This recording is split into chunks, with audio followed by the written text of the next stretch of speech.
everyone, it is me once again, your good bitch, Rosemary Darling, back on some new bullshit. That's right, tonight marks the beginning of something new, something beautiful, something exciting, and sometimes a little bit dangerous, but not literally, just for like fictional people.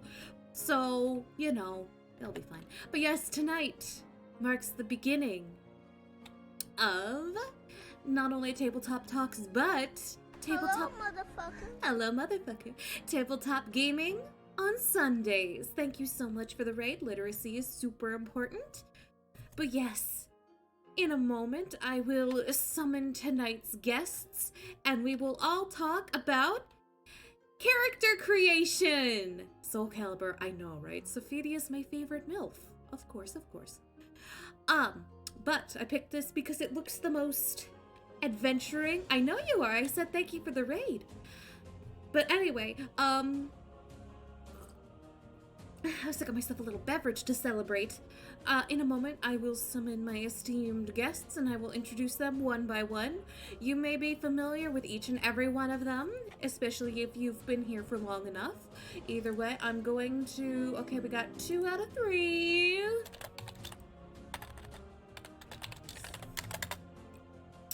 And I'm just gonna wait for the last one to join call. So now I'm just going to wait for him. And then I'm going to introduce them all. You don't need to tag me every single time you talk to me. I read chat a lot, so you could just say stuff and I will see it. Don't worry. No need for constant tags. Mwah, it is fine. Anyway.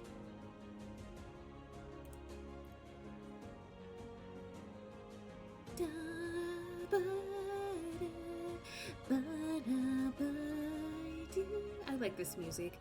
I will be lowering it once I go to talk to the others because I want this to be only like very, very faint. Like very faint. Like you might not hear it half the time, hopefully, because, you know, the point of this is not to listen to music, it's to talk about a delightful little hobby that I think at least most of us here share.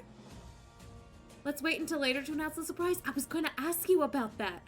I was gonna be like, are we gonna announce it tonight? Oh, I got a follow. Hold up, gonna take a peek who that is.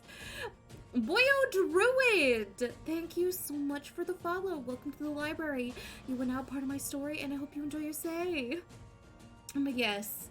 And it's almost time to hop in there.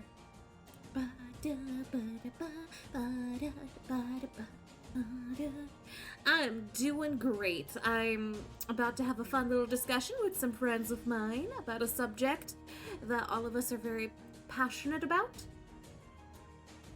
Fun fact. I'm not gonna say his real name, but Coffee Bean's real name, his parents named him after a Friends tabletop character. I know, it's just, I'm not gonna say what it, but it's so fun. I just think that's a fun little factoid. Hop in what? I'm going to hop into the voice call with my friends so we can all start discussing things. Wow, Coffee's real name is Gorbash the Destroyer. Twig, don't dox Coffee Bean. Oh no, his real name has been leaked to the entire internet. Gorbash the Destroyer. God, I've never actually met someone whose like real actual character name was blank the blank. You know, like even in Exalted, where someone could reasonably be called blank the blank, was named after character in a Traveler game specifically. My folks were old school, also huge nerds. Yeah, no, Mama and Papa Owl are big fucking nerds.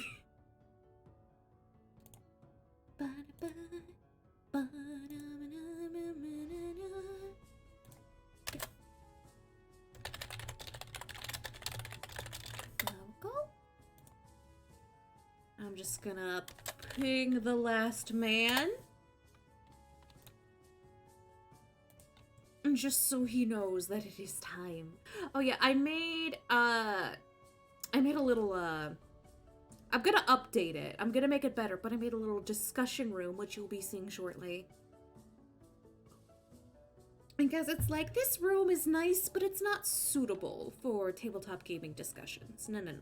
So I want it somewhere a little bit more fitting. I once had a half-giant war clerk of court named Stonewall, Shield of Cord. Oh, that's nice. I think the closest I've ever gotten to... S'more? S'more? Hold up, I gotta go check on one of my cats real fast.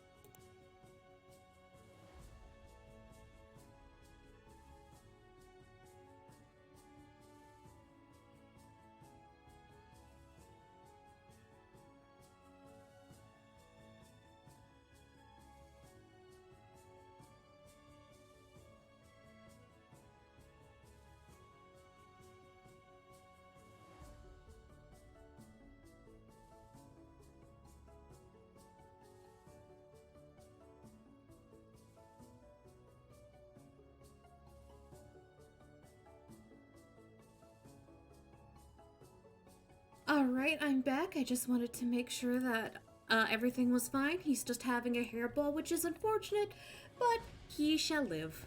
I'll thank you for the hydrate. I'm gonna reach for the water. I'm gonna need to drink a lot tonight, because I'll hopefully be talking a shitload.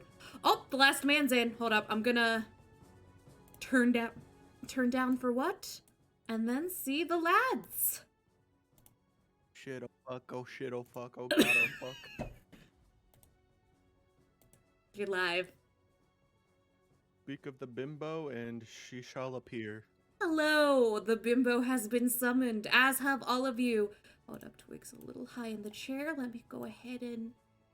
Wait, why is Vitreous just a bun? Well, I was like, oh shit, I have nothing to represent him, so I just put down the bread. I'm okay with being a bun. Vitreous is now... Guys, this is confirmed. Vitreous is real form. Is bread. Is bread. Vitreous, I'm sorry, but I'm changing your name in the server to bread. Bread. Looking... Hold on, was it? I'm Looking too submissive and breadable, Vitreous. Submissive and breadable. Yes, very much. Also, I love how booby chibi form just T-posing out of the chair. It's just... Hey. Oh my god, all I can imagine is seeing this door. The door opens at 4 a.m. and you see the hallway light casting a shadow behind me, and to which I just dramatically say, I threw up.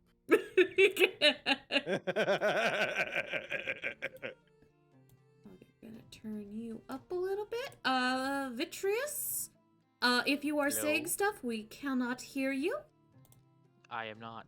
Oh, okay. Just making sure. Anyway, to introduce everybody, for those who may not be familiar with them, to my left here is Kinzareth, Himbo Supreme. Heyo, how's it going? And to my right here, being represented by this loaf of bread, is my longtime friend and one of my first sets of moderators, Vitreous Persona. What's up? The voluntary forever DM. Bro, that hits so hard because I'm in that. And on the far right here, this ginormous tree man, you may be familiar with him, especially if you've been hanging around lately. This is Twigdrasil. Hello. It's Twiggy, Twiggy, Twig, Twig. The Twiggy man. I am also a himbo. Also a himbo. Yes. Not as much as the T-posing Chad over there, but... I think the smartest person in the room is currently being represented by bread. Yeah, probably. I like how my wife just goes, okay, log. Okay, so we have the good boy, we have submissive and breadable, we have climb him like a tree, and the horny MILF. Yes. I literally have a horn, so it's not hyperbole. Yeah.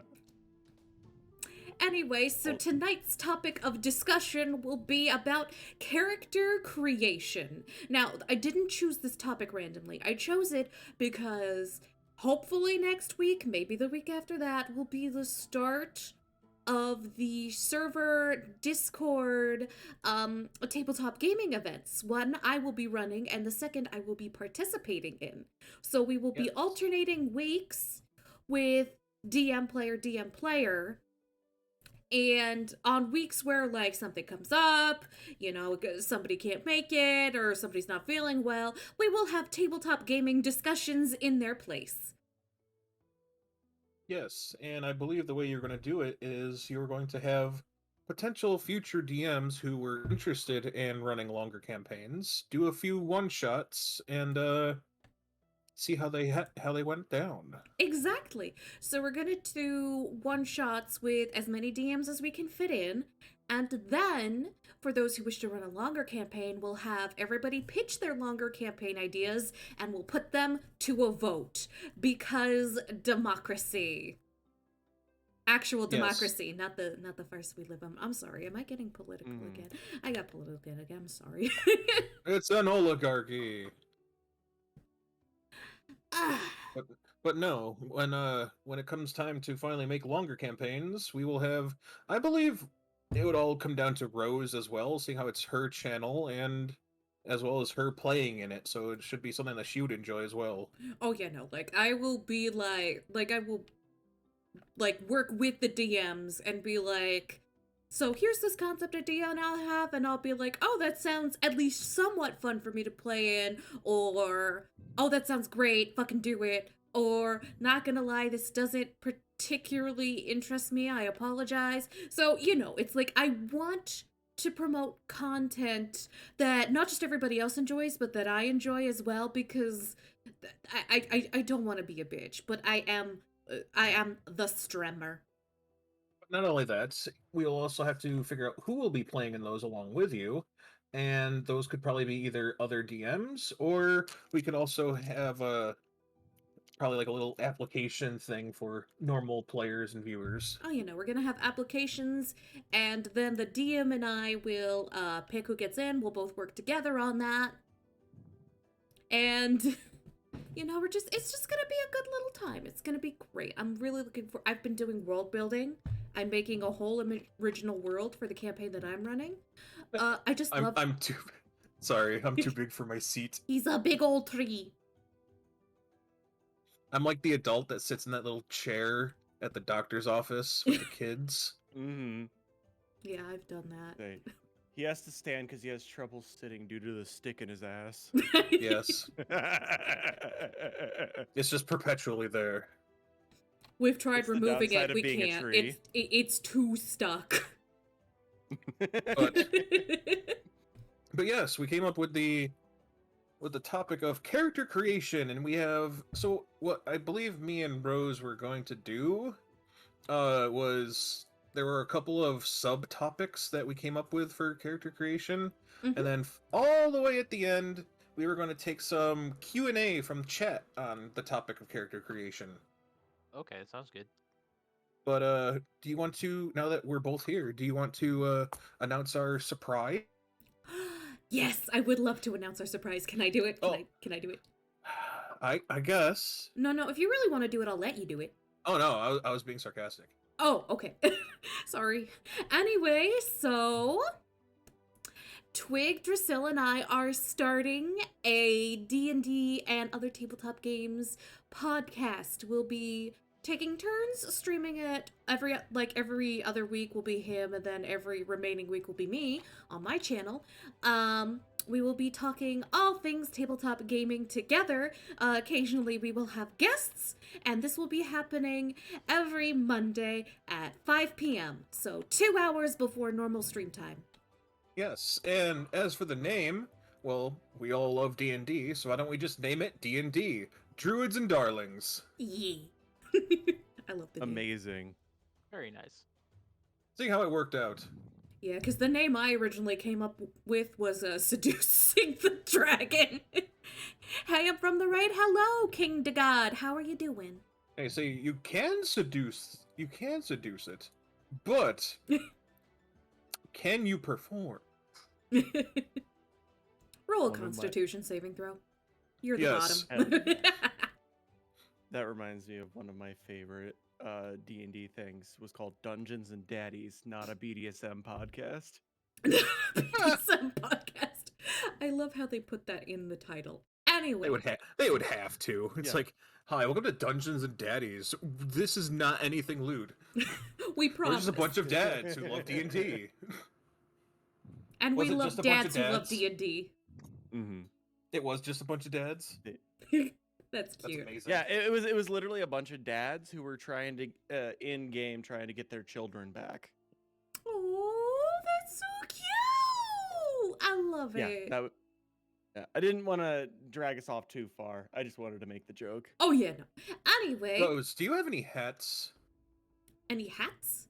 Yes. Do you have any hats you can put on the bread? Yes, I feel like he's naked. I actually do have a hat we can put on the bread. I have Bread. several. We're gonna put. I like how I'm just calling you bread now. Vitreous, your name is now bread. Oh, Become boy. is bread.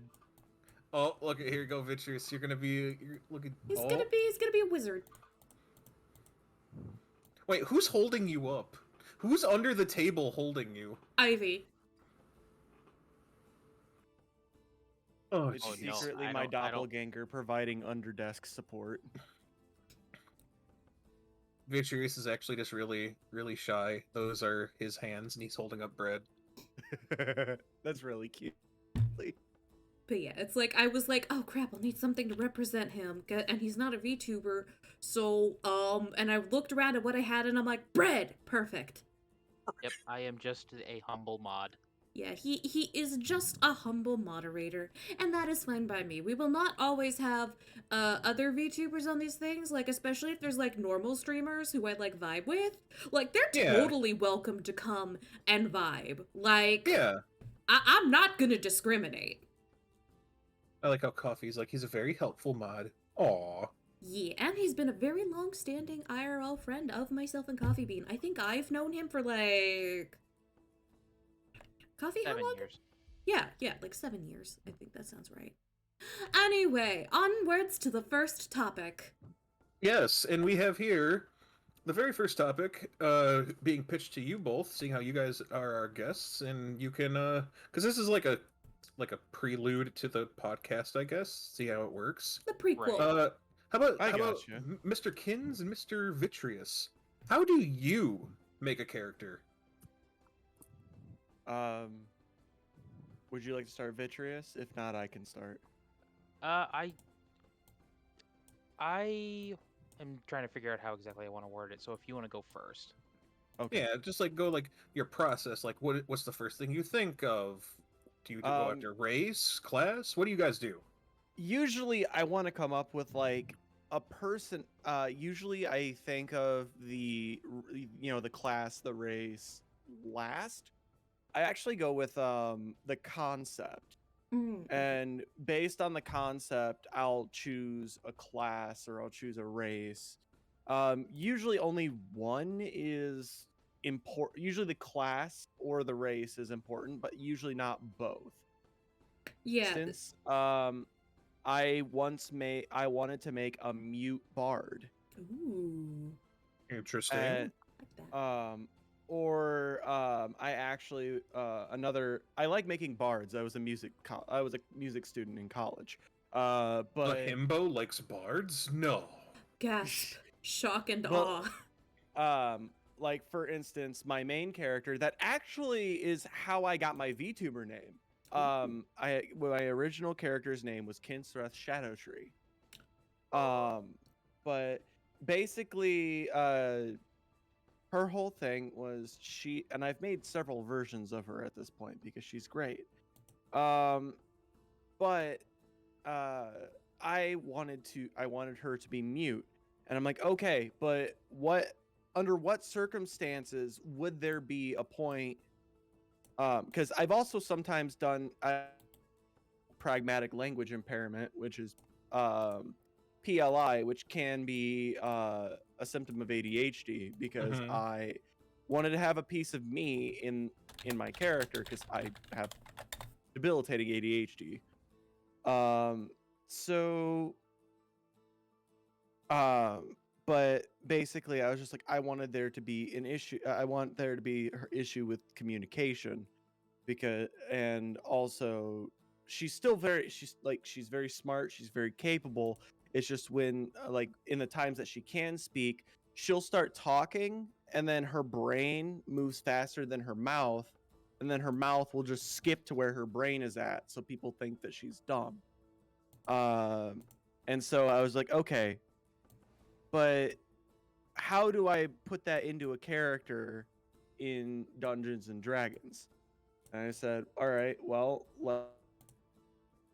maybe she was somebody tried killing her, and that's why or when she's mute, maybe that's why somebody tried cutting her throat, and her vocal cords never came back, basically.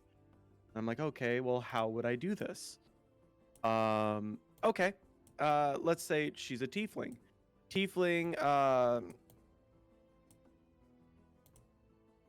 One second. You're good. Yeah, take your time. I'm also in the process of having to get a redelivery of my DoorDash order. Oh yeah, no, but yeah, it sounds like your process is very similar to mine. Like I do a lot of the same things. And then made a yeah, and so like she's a tiefling because a lot of superstition and a lot of generally unfair hatred towards them exists. And so when she was a child, she was an orphan, and a bunch of drunkards from the small town that she was in already didn't like her because she was, a poor kid eating out of dumpsters, but then she was also a, quote, demon child. So they tried to kill her off when in a drunken fit, while the lady at the local priestess found her as she was dying and used magic to heal her throat, which led to her having issues with her vocal cords. And then from there, I'm like, okay, that's cool. Yeah. How does that fit into being an adventurer? Exactly. Yeah. Because that's always the thing that it comes down to in character creation. It's like you can make a really cool coolest bard or barbarian or anything, but then it just comes down to why would they go on this adventure for this campaign? Yeah, exactly. Because it's like you can make like the coolest fucking character in the world, but if you like make someone who, okay, so personal gripe time. I've heard so many stories from people who were like, yeah, I played in a game and it was going okay until like our party ran out of money and one of the characters was a mercenary only fueled by money, so he left and now we have to replace his character, and the guy's just like, oh, sorry, it's what my character would do, and the rest of us are screaming at him because he did a dick move and now we're turbo fucked. Don't do that. Don't do it. But how about you, Vitreous? What's your process? What do you do when you want to think of a character for a new campaign? Unfortunately, I am min-maxing garbage. So, well, it was nice talking to you, Brad. We'll have you on next time. So you play monk? That's what I'm hearing. Oh God, no! Monk is the worst class. Monk is the worst class to play. Hey, listen, Ranger would like to have a moment with you. You can make a ranger work in 5e at least. Yeah. But anyway. Anywho. The thing is that I play other systems other than D&D. So, to be honest though, 3.5 is actually my favorite version of D&D as opposed to 5th. Just I prefer things that are a lot more complex. But anyway. Oh, me too. Like, I know the problem with that. I prefer. Like, I enjoy 5th edition for what it is and what it brings and how easy it is to get people into it. But at the end of the day, I prefer things like Pathfinder where stuff like that. But right. I get where you're going from. But no, continue on. But a lot of times, what I'll do is I'll take a look at like, what kind of mechanic do I want to engage this time around when I'm making a character? Because that I always like to do something new. I'm not really, strangely enough, I'm not one of those people who puts themselves into their characters. I'm more focused on what's going to be interesting to play a lot of the times.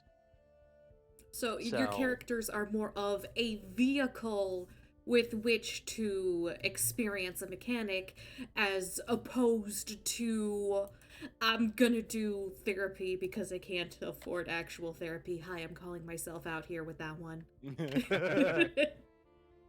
yeah, kind of. So Honestly, it's as an probably example, healthier. To incorporate, okay, so if I'm taking this mechanic, like, what kind of person does this? As an example, I have an exalted character that's going to be the easiest one I can do. That Coffee has actually run for. His name was Yahiru, and Hero. I was like, can I make a character, or what is the character with the most amount of health at character creation? And it turns out it's a lot. Yeah. The wall. You made a The fucking mountain. You made a fucking And- wall, a meat wall. To talk, to kind of go back to a previous point that I thought was very interesting. Both you said, Vitreous and Twiggy, you said you generally prefer more complex systems, and I always find it very funny because I'm actually a bit of the opposite, where narrative can actually take a lot more of a front seat to what you can do, like for instance, we were talking about scions at some point and stuff like that, or Powered by the Apocalypse, where it's a lot more of like, okay, is this something logically you can do? All right, then I guess you do it. Like, unless there's something, making there be a real chance of failure, then like for instance in Dungeons and Dragons being Coffee says you should I was just saying because the lack of 25% chance of failure at any given point allows you to do a lot more things. Well, to go on Oh. to quickly go back on your point about Mhm. like liking more complex systems, like I like Fifth Edition. I like for what it is. I just maybe it's just because Pathfinder has been around a lot longer, so there's more that it offers than Fifth Edition has. Because it just I would actually have to interrupt on that because 5th edition has actually been around longer than 3.5 was active when Wizards of the Coast was supporting it, and it's actually got uh obviously mechanics bloat is is one of the bigger problems with a system as big as D&D. yeah. But there's maybe 4 times as many books for 3.5 than is for 5th edition at this point. Now Pathfinder is still going. Wow. But Yeah, and the thing with Pathfinder is it's basically 3.5, so you can use all that 3.5 stuff for Pathfinder. right. So Yeah. maybe that's it. That is really what it comes down to. And it's not, the thing is that it's not that it's a bad idea. Like if you like more narrative focused systems, that's fine. Oh yeah, which is what I tend to go for. I love story. It's just I like Yeah. to when it does come down to the characters, I like just having more options. You know, Right. I like to consider Gotcha. myself a middle ground. Like, I need a campaign that lets me have a good narrative. Otherwise, I'm just not interested. But also, yeah. if there's, like, literally nothing for me to work with, then I, like, okay, then why are we playing a tabletop game when we could just be role-playing on a pro board somewhere? Yeah, exactly. Yeah, I just Mhm. aged myself significantly by mentioning pro boards. Yes, just the Jesus Christ. incessant. I dodge your attack and teleport behind you and then attack. Well, I dodge your attack, teleport behind you, and attack you. But yes, also, Kinzareth, have you heard of a little system called L5R? Because I feel like you would fucking love it. Yes. That seems. I'm actually not super familiar with it. Oh my god. Okay, so stands for Legend of the Five Rings.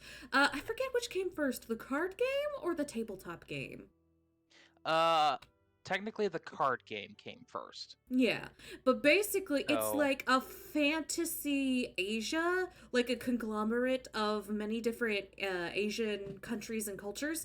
And basically demons are real. There's a Shadowlands. They're trying to keep them from, engulfing everything.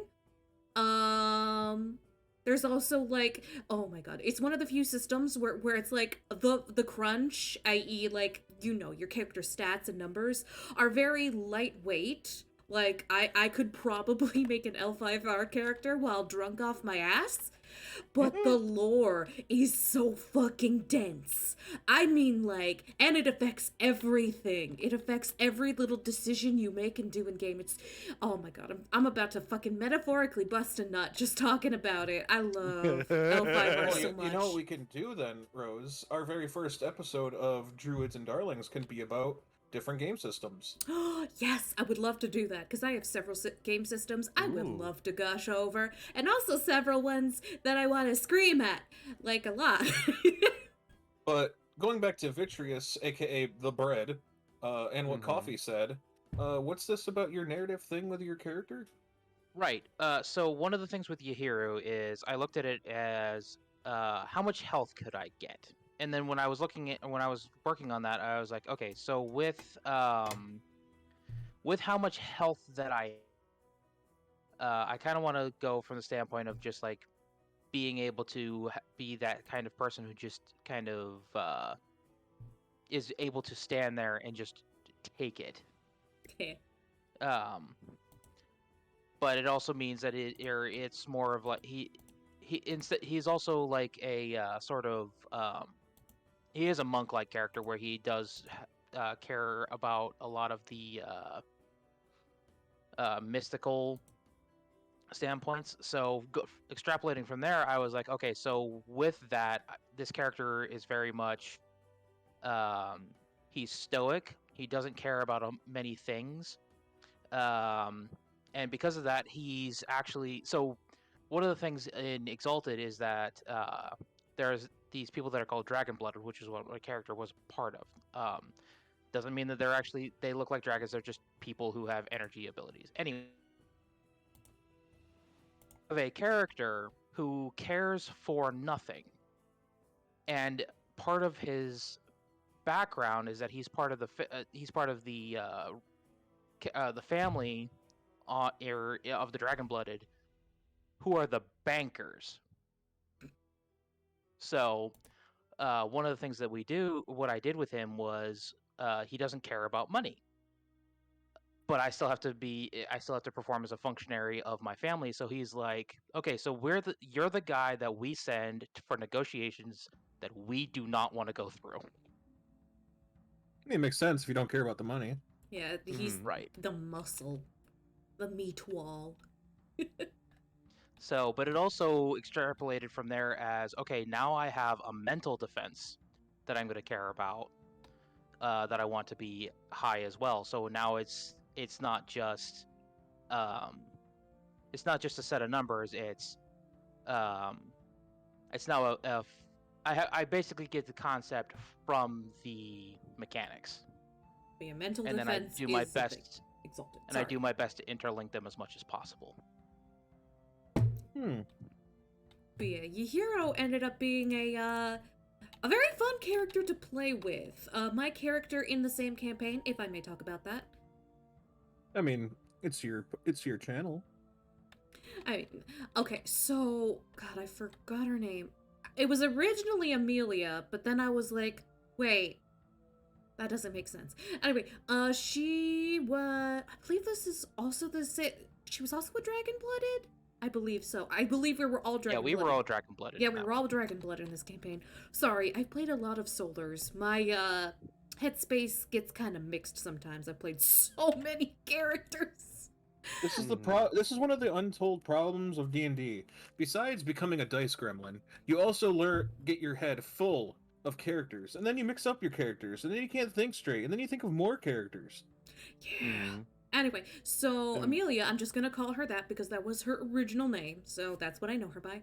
Um, I was originally, I kind of did that character creation in Inoue? Was this the game with Inoue? Am I mixing up characters and campaigns again? The, Right, the Yahiro was problem in. manifests. Right, I was thinking of the Dragon Blood school one instead of the Dragon Blood dealing with the one shot where they were all out of school and dealing with stuff. Right, I forgot about that. Inoue. Funny thing about Inoue, she was a fire aspected Dragon Blood, but she was I called her a forest witch because basically she was done with her family's bullshit and decided to run away and live in the forest like a sexy little hermit because she too was just like nah, just fuck this, my family's full of bullshit. A fire. Not to be confused with the Lunars, who are the forest witches as well. Yeah, that's actually what inspired me to make her a forest witch, because I heard about that and then I was told, oh wait, they're not actually that cool. So I was like, I guess I'll make a literal forest witch then. So I was also focusing a little bit on sorcery because it's like, I was like, okay, if she's a forest witch, I want her to have a little bit of sorcery, a lot of practical knowledge about medicine and the like, but also be a former war general, so she's fucking shredded. mhm. Just so I was like, I want to make a jacked up forest witch milf. That was what I had going into that. I'm like, I'm okay, sensing a theme out of all your characters, Rose. excuse you. They're not all jacked up to hell. No, Some but of them they're are all very soft. sexy. Okay, to be fair, the sea slug wasn't sexy. She was an absolute gremlin. Well, Hey, yeah, that was fun. That maybe was by fun. sea slug standards, she was sexy. Maybe. I mean, I'll. It's kind of like one of those. Oh, what was that alien race in Fairly Odd Parents? Oh, Where I know what you're talking the about. the Oh, God. hideous green slime with tentacles was considered super attractive. Yeah. But also about the sea slug, very briefly, she could eat poison and not die. She was immune to poison because sea slug. That was a blast.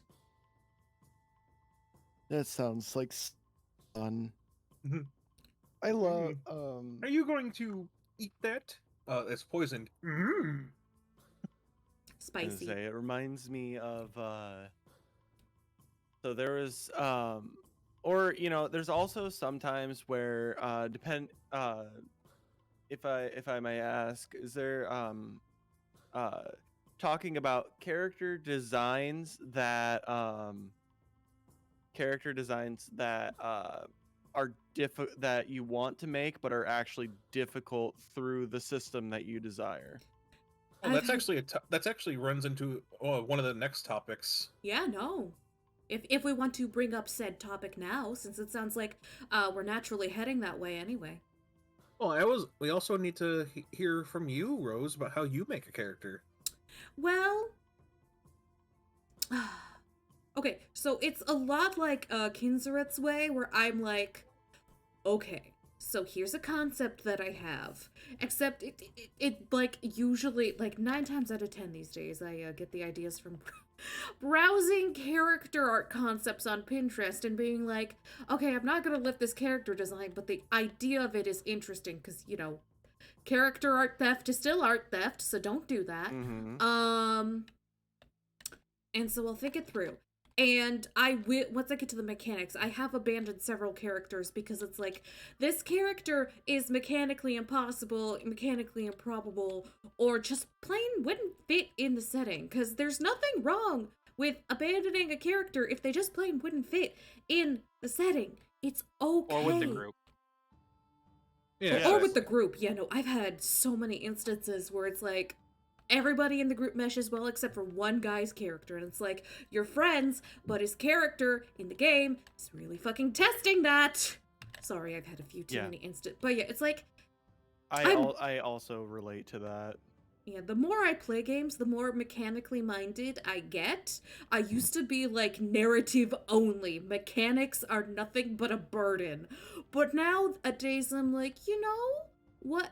I kind of want to decimate my foes with a single blow. What would happen if I made a character who did such and such, and oh, look at that, the cute little pastel dragon lady got a big axe. This is nice. This is very nice. And sometimes I will let mechanics influence the narrative, like, aha, maybe she's not an apothecary. Maybe she's a former guard who walked out because she realized ACAB. Something like that. It does happen. It's mostly the way Kinzreth does it with a little bit of mechanics for guiding me. I use them as like guideposts to get me to the intended destination. I also I agree to that with the mechanics bit as well. Yeah. Like not all of them have my designs are lore based, but sometimes those concepts are like, hey, I want to be a flying archer. Yeah.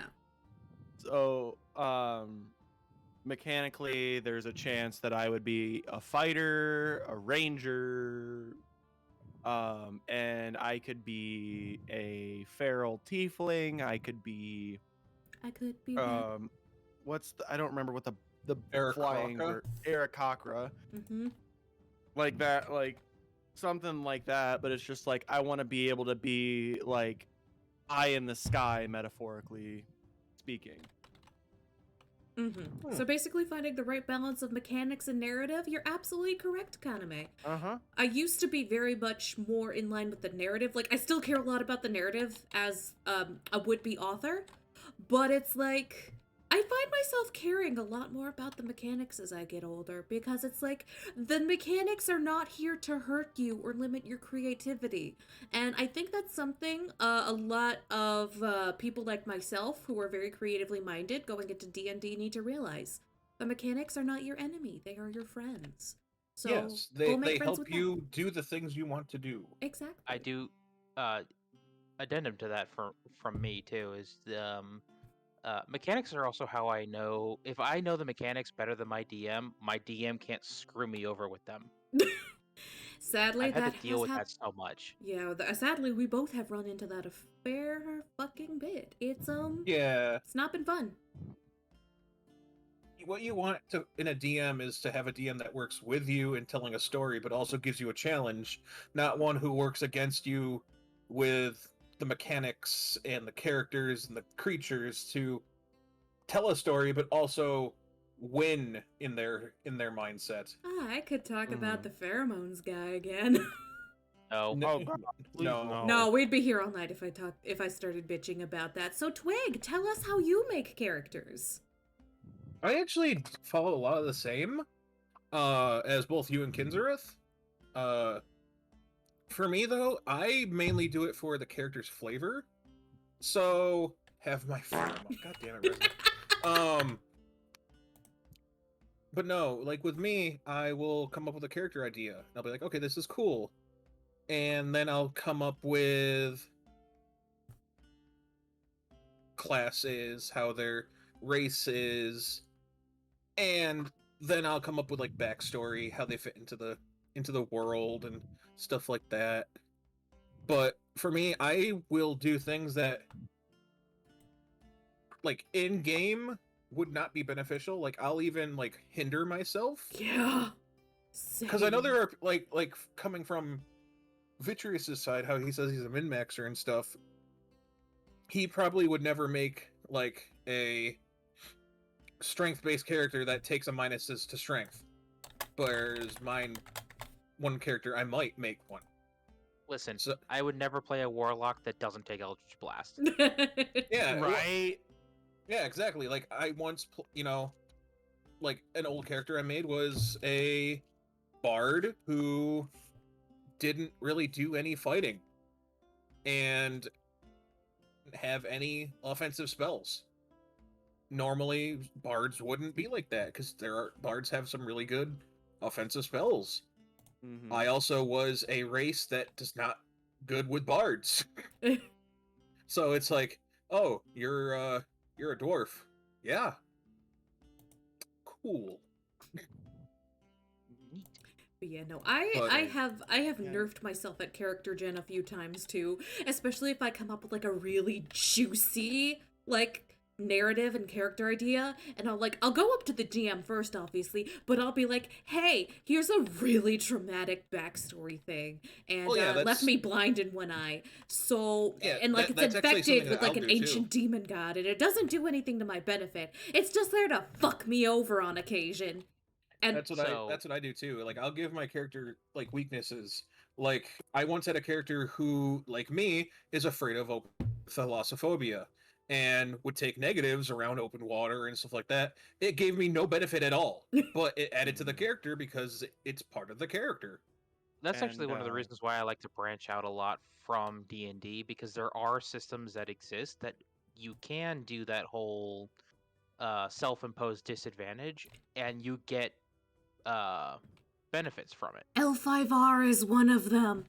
I'm sorry, I keep L5R is one of them, shilling for yes. it, but I also I'm gonna say And today's 1 second, Kinzerth. Let me just it's been 50 minutes, so we now need to shout out our sponsor, L5R. No, I'm just kidding. oh my god. But no, go on.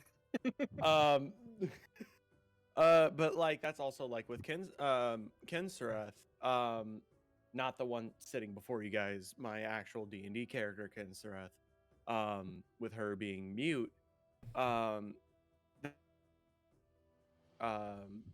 I've talked to people about it and been like, hey, I could also, if you don't mind, there's a homebrewed magic item that I've had created a couple times, where basically it's just a pair of bracelets that she wears.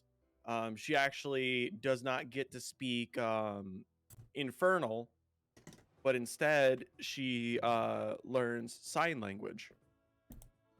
Yeah, stuff like that is always good And- for characters. And the gloves or the bracelets basically were inspired from somebody who made gloves in the real world that as Oh, you I know what you're sign, talking about. it audibly speaks the words, but instead of it speaking the words, basically it casts a minor illusion magic, and it basically spells out the word that she signed. So she Ooh. might say, because Americans, my brother's deaf as well, so American Sign Language is something I also am somewhat fluent in. But basically, she would be like, "Okay, yellow, small book," And then she would stuff- sign it, and then little magical runes would appear in front of her saying "Yellow Small Book." Yeah, and then sometimes that actually came up where like if she got captured, people would take them thinking that they're jewelry, leaving her without the ability to communicate unless Yeah. somebody knows sign language. Mm-hmm. And so it those self-imposed disadvantages allow for very interesting narrative points as well. That's interesting. It could also be used like, oh, in this dungeon, and there's a hallway, and we're each on one side of the hallway, and then she could sign and show a word, and then you could read it across the hallway and make it be a completely silent communication. Mm-hmm. Yeah. Which is one Makes of you the... wonder if you're like doing like, if you're just like doing weird hand movements, and then suddenly a random word pops up. You're like, what? What? Mm-hmm. Oh yeah, no, it also got her in trouble one time because the local nut job was just like witchcraft. He lives And it's in a just world like, full of wait. magic, and he's like, witchcraft! Ah! This was a very like, it was one of those settings where everybody was like pietists and super religious, but actually underneath of it, there was actually like, the upper tiers of this holy Puritan society were actually slaves to an eldritch being. Oh. You know how that sort of stuff goes. Yeah. So it was the Salem chapter in Fate Grand Order. Pretty much, yeah. Yeah. Which great chapter, by the way. Yeah, one of my favorites. But yeah, let's but yeah. But yeah, I'm trying to remember where we were before we got on. I was actually going This. to go off to something that you brought up that was going into our next topic. Yes, please do. Character archetypes. Why don't we start? Because I have two parts of this little topic. To you guys, what type of archetypes for you are fun to play? Guests go first. Me? No, I said Vitreous, guests. would you like to go? Oh, sorry. Vitreous, would you like to go first? I mean, unfortunately, it's really easy. I unfortunately will play anything. So, I don't really have anyone that's like particularly more fun than the other for me. I really just I like making a character that can engage with uh as much stuff as I can, basically. Mm-hmm. So, yeah, A valid answer. unfortunately, I have no type. That's a valid answer. Mm. And you, Kinsworth? For me, I tend to stay away from evil aligned characters a lot. For the most part, I tend towards neutral or good. But usually I want characters that are somewhat I like generally somewhat charismatic.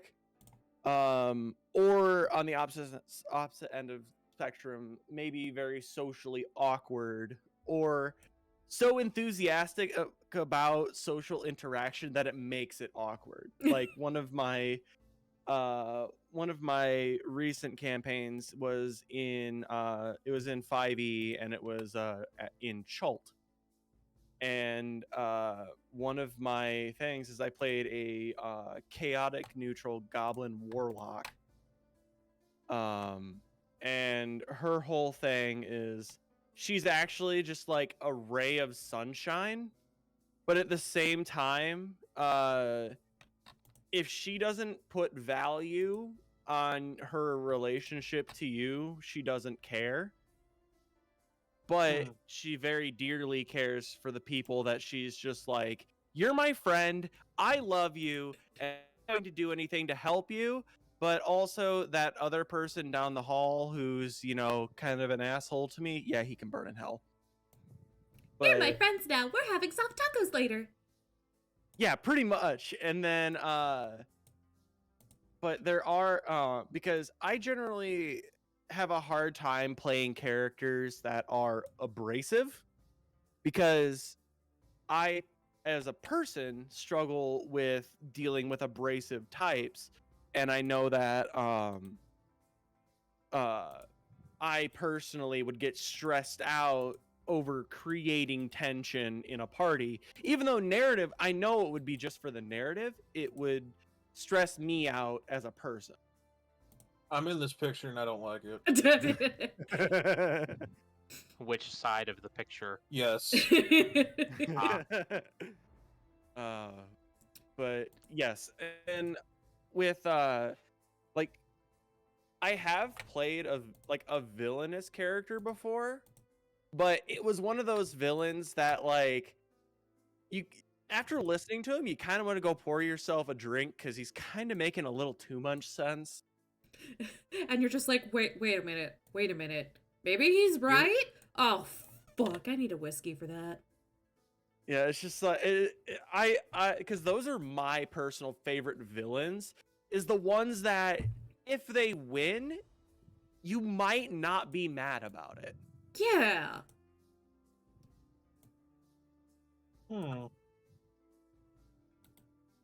See, that all sounds interesting, because that's like the kind of evil character that I like to play. I don't like to play evil characters that are just, oh, I'm evil, so I'm an asshole. It's like, no, that's just boring. That's just like 90% of business owners these days. Like, Can- homie on board. Can I also make a personal call out post to all of the motherfuckers who think this is fun, but it's not? Yeah. People who roll a d20 to determine their reaction. Oh God, yeah.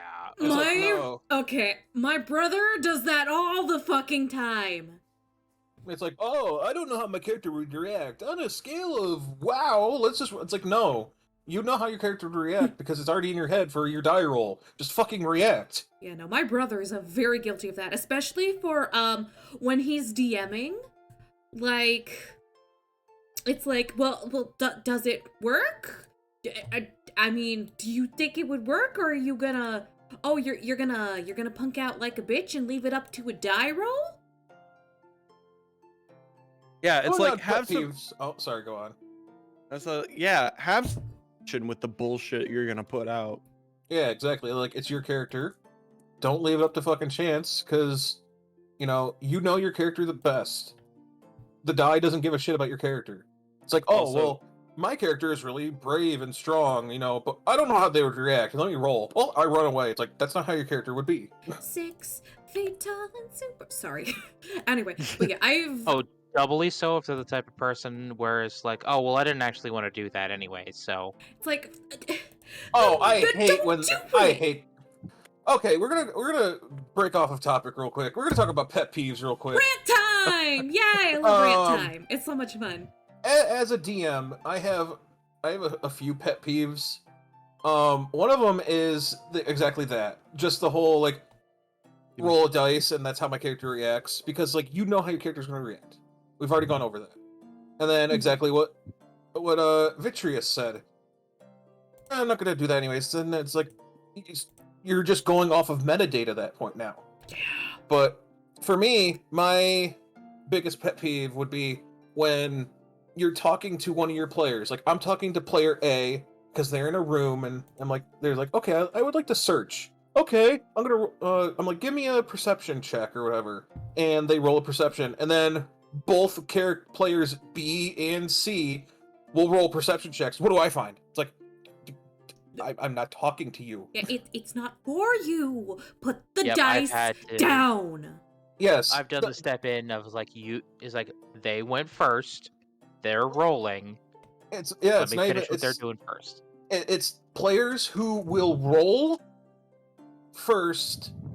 So it's actually a two-part peeve. It's players who just piggyback off of other characters and do the exact same things they do, despite the fact that, like, another character's already doing it, and maybe they're just trying to get their own stuff or whatever. And then Sorry, so this is one time where I'm playing D&D. I'm playing a rogue, and I'm trying to disarm a trap on a door, and our paladin shoves me out of the way and says, "You're doing it wrong," and tries to do it himself. Yeah, no. You're the paladin! Shut the fuck up! This isn't your role and this isn't your spotlight. Eat a dick. And the second part of my pet peeve as part of that is the players who will roll and then tell me what they're doing. Yes.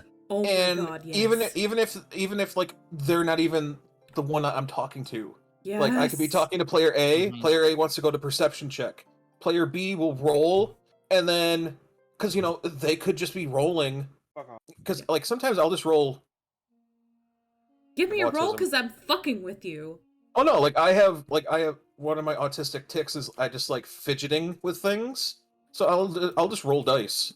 But, like, you can have a player who just rolls, and next thing you know, oh, well, I rolled high. I rolled a 17. I'm going to roll to look around. It's like, but one, I'm not even talking to you, and two, you rolled before you told me what you were doing. Yes. So you could have just been shitting around and then just like, oh, I rolled high, I might as well do something. It's like, no. No. It just, these are just personal pet peeves on top of Literally cheating. Yeah, Yeah. it's literally cheating. I knew a guy who did that. Like, I'm just gonna call him.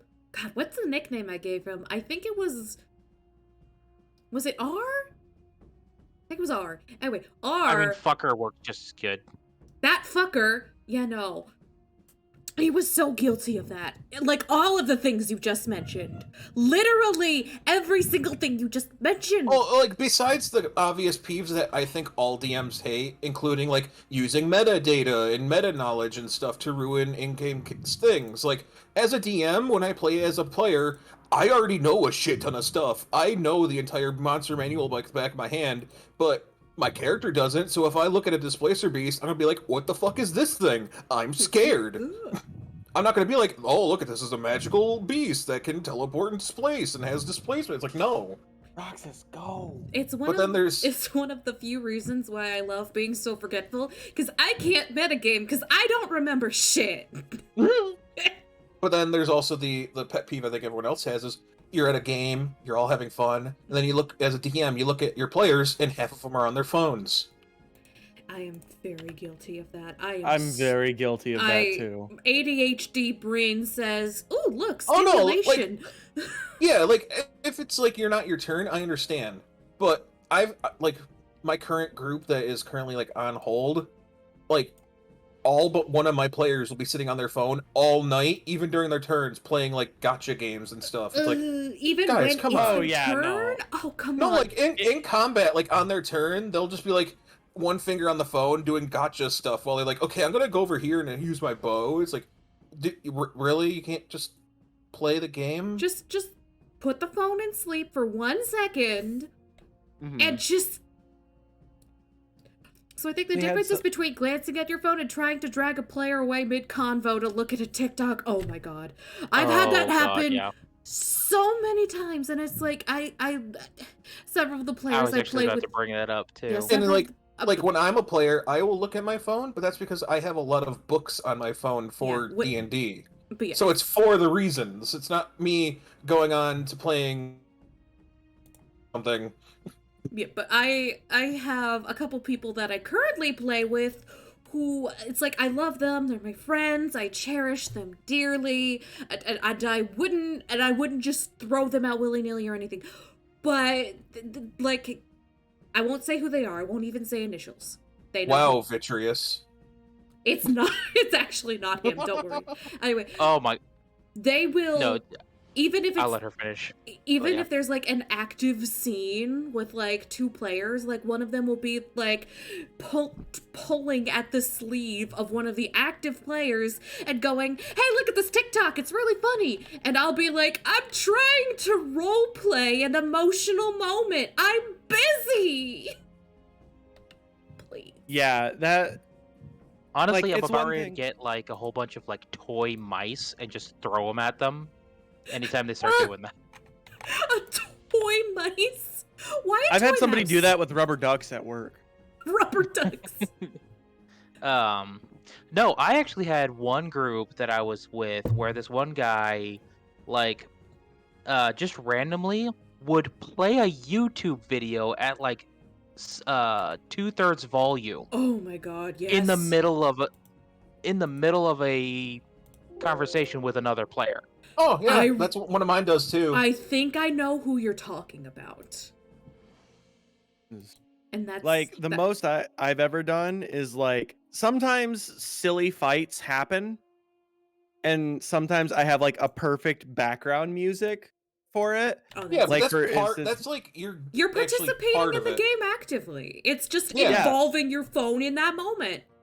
Yeah, like for instance, when we fought Strahd in Curse of Strahd, I played the Bloody Tears theme from Castlevania. Yeah. Yeah, but you're adding to the current situation. You're not. Yeah. Oh, you're not player A talking to the DM who's Strahd and then being like, look at this funny default dance from Fortnite. It's like, no. Hey, look at this TikTok of an adorable cat that you've seen 3 times already. Like, it'd be one thing if you did that. It's another thing entirely to just be like in the middle of a conversation. All of a sudden, you get a Logan Paul intro. Oh my Oh yeah, shitting fuck. like I'll be talking to like player A and then player B will be on their phone and I'm sitting there having like a character to DM discussion and next thing you know it just gets overshadowed by someone playing a really loud video and then quickly turning it down. It's like, dude, come on. Dude, come on. I remember Rose had one group where a player kept playing Overwatch mid-session. I remember that very well. Oh fuck that. I would kick them. They we were the were host, in their and house. we eventually we quit pretty much right after that. Like, we were What? in their house. They were hosting us. And Mm. they were in a Overwatch game, and they play, and it's like, okay, we'll wait for them to get done with that. Virtuous was there with me. That's why I'm saying we. And then they started up another one, and we're like, fucking weird, but okay. And then they did another one, and then they finally quit Overwatch, and we're like, okay, now we can get started. And then they booted up Diablo 3. Yeah, that's just inconsiderate. Yeah, Yeah, one of we my left number one after things that. is one of my number one things is the fact that I don't play with kids right now. Like, I don't play with my little sisters, which I've been meaning to get like a sibling Dungeons and Dragons thing Yes, going on corrupt them. because Oh, that'd be cute. but the problem is so I have a bunch of adults, and all of us work, we either work a 9 to 5, like my current DM is a pastor with 2 kids. Aww. Which is very this is going to sound very strange, but he's like one of the most bleeding heart liberals I've ever met. Oh, Which, yeah, no. being a Lutheran pastor, I've known it. The Lutheran pastor, that makes sense. Lutheran pastors, very quick. Either very right or very left. There's no in between. Continue. yeah. But like, for instance, he's a pastor with 2 kids. I don't know if y'all know this. Being a pastor is a lot more than getting up on a Sunday morning and preaching. There's so much more. And so that dude is constantly busy. I work, 7 to 3:30. My wife works 7 to 3:30. Our other person, our housemate, who is also plays D&D with us, works 2 jobs. It's just, and the thing is even though, you can take your time and hang out, you got to be efficient. You have to have some sort of efficiency, because it's just like, Yeah, we like are this is all your free time. very busy. We're all very busy, and we don't want to, squander it just like all do it, just sitting there doing effectively nothing. Exactly. And that ties into like the wasting time by playing YouTube videos and Yeah. pardon me, I just bubbled Oh, you're in fine. my throat. Oh, you're fine. But yeah, it's just, and when playing, like, you can have a great character, the character could have, great but if you as a player are not paying attention and not being snappy. The other thing is also one of the thing, so as a joke, Magic the Gathering and Dungeons and Dragons are owned by the same company, so I've found this to be true in Nazi products, where people will sit there and not think at all when it's not their turn, and then as soon as it's their turn, they're like, "Huh? Wait, what? Oh, well, now I Yes. have to look and see what I want to do." all Oh of my God, all of yes. my trouble players do that. Oh my God, yes. I used to be really bad about that, and then I realized I was holding things up, and social anxiety kicked in. So I got kicked that habit real fast once I realized that was me. I was that bitch. That's the only why time I'll do that is if, like, while I'm thinking, and it's like, okay, I have a plan down, and then the person right before me does something that completely destroys that plan. I'm like, fuck. Yes. That's the only time I ever like take too long. So yeah, I'm I'm blue just player, saying, so I don't know like, what you're talking about. and say I was a yeah, I played I played Grixis, so how having a bad rep for taking too long. Mm-hmm. But anyways, with that sort of stuff, it's just like, dude, that's one of the reasons I think why I liked playing a Warlock so much, because it's just like, if all else fails, just use Eldritch Blast. Yeah. If the guard is being a pain in the ass and not letting you through, just use Eldritch Blast. Did that kid rip you off and steal your wallet? Use Eldritch Blast. Did somebody cast Fireball in the alley and destroy a building? Well, guess what? Make it worse. Cast Eldritch Blast. but yeah, I'm sorry for bringing up this What were we rant. talking about? We Character were talking about archetypes! the original topic was about character archetypes, and then we kind of broke off for the rant on pet peeves. Yeah, Mhm. that will happen on occasion. It's fine. But how about we go to you, Rose? What's a character archetype that you find fun? Hot. Okay. No, Moving there's more on to it than that. There's more to that answer than that. That was mostly that used to be my reality, but these days it's more of a joke. I used to be very insecure about my own looks and my physical appearance, so I would like take that out by making these overly attractive characters and making sure everyone knew that they were attractive. And these days I'm like I'm more comfortable in myself, so I don't have to do that anymore. So these days it's way more about, you know, a narrative or fitting a setting or exploring and trying way new things. So right now, an archetype that I won't say it's my favorite, but it's one that I've been itching to play, is just this absolute, very helpful still, but an absolute shit goblin. Just an absolute piece of shit. But they're so useful that you have no choice but to keep them around because they're loyal and they get the shit done. It's just So that they me. also crack so many dick jokes while doing it. So me. So you. Yeah, but as like a goblin. I'm completely useless, but I am useful. Yeah. Also, if all else fails, a character archetype that I go back on is the maiden with a dark and troubled past that is going to come back and haunt her during the game. Like, for sure, going to come back and try and bite her in the ass during the course of normal gameplay. I love giving the DM bullets to shoot me with, metaphorically Yeah. speaking. That's actually Oh, something yeah. that I do too. Like my favorite archetype would be like just like you said, making something that's narratively interesting and unique and character concepts with each character. But the one that I always go back to is the hermit druid whose like forest is, you know, being encroached on and stuff, and or is in danger from an overwhelming power and wants to help stop it. Just because I like druids. I think it's pretty Really? obvious. I hadn't noticed. It's not like you're literally a giant tree. I do always take tree form though. Tree. Tree form is underrated. But yeah. Curse is banished to the ad dimension. Vit has some evil ammo in my character, and I dread, and I'm so looking forward to it. Yeah, Coffee Bean's a lot like me, where it's like, so I'm gonna leave some details blank.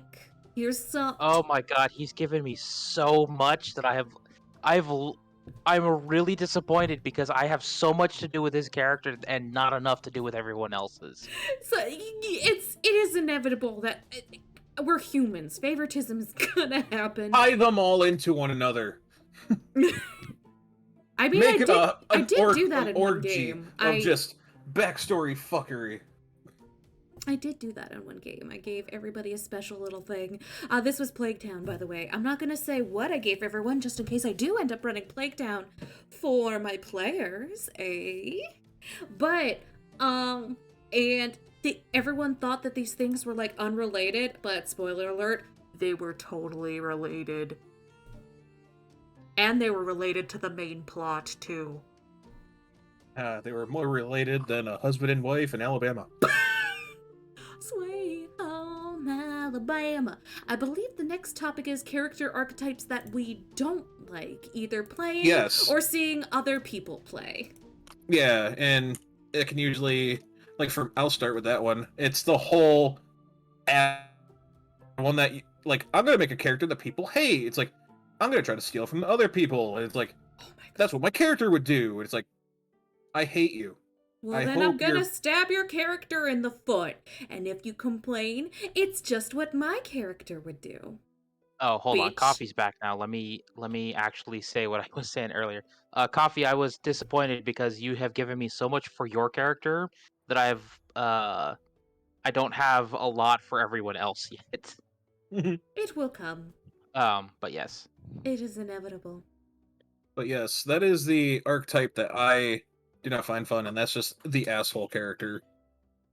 Yeah, no, it's like when you make a character that's an asshole, you have to do it a very certain way, and you have to do it with the consent of the DM and the other players, and also, don't steal from the other players unless the other player is like, hey, you know, it'd be funny. Like, I made an asshole character once. Her name was Frida. She started off the campaign as just an absolute, can I say the C word on Twitch? Yeah, Yes. she was just an There are a number of Australians on this platform. You can say it. Yeah, you can Right. say any swear word. You just can't say like racial shit and stuff. So no. Right, she was an absolute Yeah. cunt. She I was, love how you pronounce the T. It's not a cunt. It's cunt. listen, the T is there. Anyway, and like the thing is, even when she went before the character development that she went through over the course of the campaign, everyone loved her because she wasn't annoying, she was funny. Like out of character she was funny. In character it's everyone's like, oh, look at this bitch, big bitch on campus. But out of character everyone's like, oh, that comment she made about my character was actually really fucking funny. And that's a good way to do asshole characters, Yeah. I believe. Mm-hmm. What about you? What about you, Mr. Bread? Well, I actually wanted to talk about like the whole making an asshole character because like Oh, Yeah. go ahead. because the thing is like one of the best characters that I've made to date was for Vampire the Masquerade, and like this is kind of tying into that whole like make sure that you have the consent of the group. Mhm. So my character was a literal Nazi. Well then. So to keep in mind, I wasn't making his like history like a huge thing. That just happened to be like a part of his character, and the reason for it was because the way that this is again the mechanics informing the concept. Because one of the things that they have in there is known as the Path of Typhon, which is this whole idea of being a corrupting influence on the world. And my whole character's deal was, listen, we're vampires, we're fucking monsters. Act like it. So, and yeah, I again had to make sure that I had everyone's consent on it, and yeah, it was a very heavy thing, but everyone was cool with it, and after getting a chance to play with it, they were like, okay, this is cool. Yeah. Well, But yeah, Yeah, character and party sorry. consent is like the Mhm. key factor here. If you're just like, I'm gonna make a guy who steals from the party, then expect to get slapped in the back of the head with one of those big wooden DM screens that you could buy on Etsy. Like the big ones that are like But, $50 yeah. plus, okay? I am And, not like- afraid to brain a bitch. Yeah, and it's just like, don't be that person who's you're basically a character version of a 4chan troll. Oh my god, Like- yes. yeah, don't be like, the personification of a doing- Redditor. Yeah, just being an asshole to be an asshole is not like fun. And the thing is like even the characters who are assholes like aren't always just looking to fight or bite or, Yeah, just like, burn someone to the ground. yeah. Like, My favorite example is Lord Ainzul Gaon from Overlord. It's literally an evil isekai where he's the bad guy, but he's not always the bad guy. just because you are bad guy does not mean that you are bad guy. Yeah. Yeah. Having the personal motivation of I just want to fucking be an asshole does not make for very interesting gameplay. Yeah. Being like, like for instance, if somebody's like, I basically lived my life surrounded by red tape and platitudes. So I looked at it and I said, fuck that. And now it's just like, why would I care about red tape and platitudes when I can just tell you, you're being a fucking idiot, move out of the way or I'm going to punch you in the nose. But yeah, it's like another Like- thing that I think can redeem an asshole character is if they still work with the party. Like, if it's still in their best yeah. interest to play ball and participate in fights and protect their teammates from getting literally fucking killed. Yeah, like look, you know, he You- started off as an asshole character, and then slowly he became a extremely valuable asset to the Goku team. Over others versus I burned down puppy orphanages. Yeah. Yeah. Like, listen, there is a time and place for the I burn down puppy orphanages characters.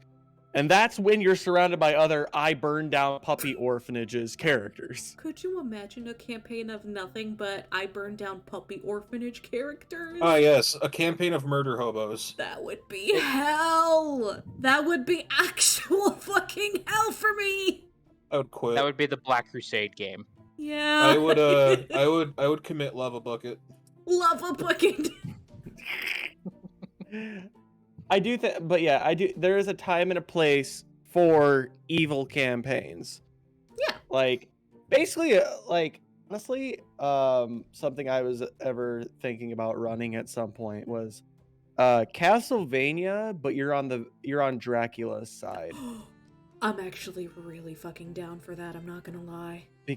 Because I don't know if y'all watched or have played Castlevania games. Dracula kind of makes a lot of sense, basically. Yeah. So, like, it's just like after yeah. watching the stuff that went down, it's just kind of like, you know what? I can't really fault him. I think that's one of the reasons why I like Castlevania. Yeah, it's like Yeah. he wasn't really doing anything like overtly evil or bad. He was literally just in his castle learning about the arcanes and all this other stuff. And you know, he's like, "Oh, I've met this girl and I love her and blah blah blah." But then the humans decide to fuck everything up like we do. And then he's just like, Oh yeah. "Yo, you know, one thing I've cared about in a very long time, I'm gonna go ape shit." Oh no, the thing is he didn't even go apeshit right away. He's just like, all right, Oh no, he's like, "I give you have a year to apologize for the bullshit that you went and out they of don't your even way to do." apologize, they celebrate. Yeah, it's like, you need to stop him, but you get where he's coming from. Exactly. My day be Yeah. so fine. Then boom, Belmont. I literally just saw that fucking shit post earlier. It's I so love good. it. It's making the rounds on all the servers I'm in. Belmont comes in. I stand. You have Uno!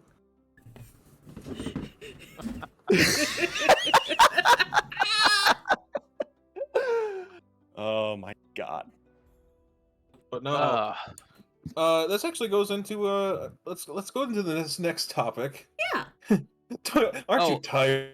I Don't need you to want to add go ape something, shit? though, 'cause there's actually an archetype that or there's a Oh yes, we forgot to talk to you both about your archetypes that you both hate. I apologize, Mr. Bread. fine. What is an archetype that you hate?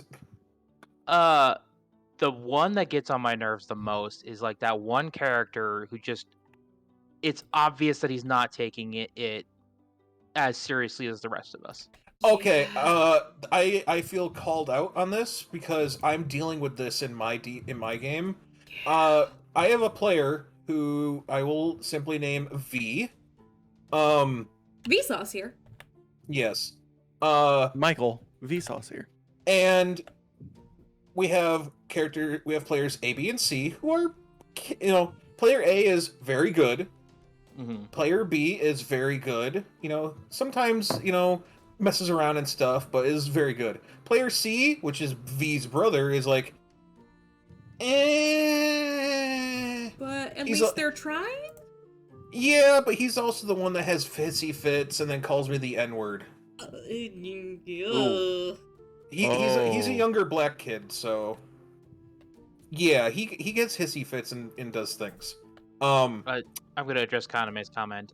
Spotlight hackers are technically a type of player, not Not a character archetype. Yes, we can talk about Mhm. them in a minute. Oh, yeah. Yeah. And then there's player D, who is V, who their character has been given the role of being a spy master in their town and for their kingdom, and it's been 5 in-game months, and they've done no spy mastering. they have stolen from their own coffers to just hand out money willy-nilly, pretending that they're paying taxes. They literally have sent letters in game to different people asking for cheese, just cheese.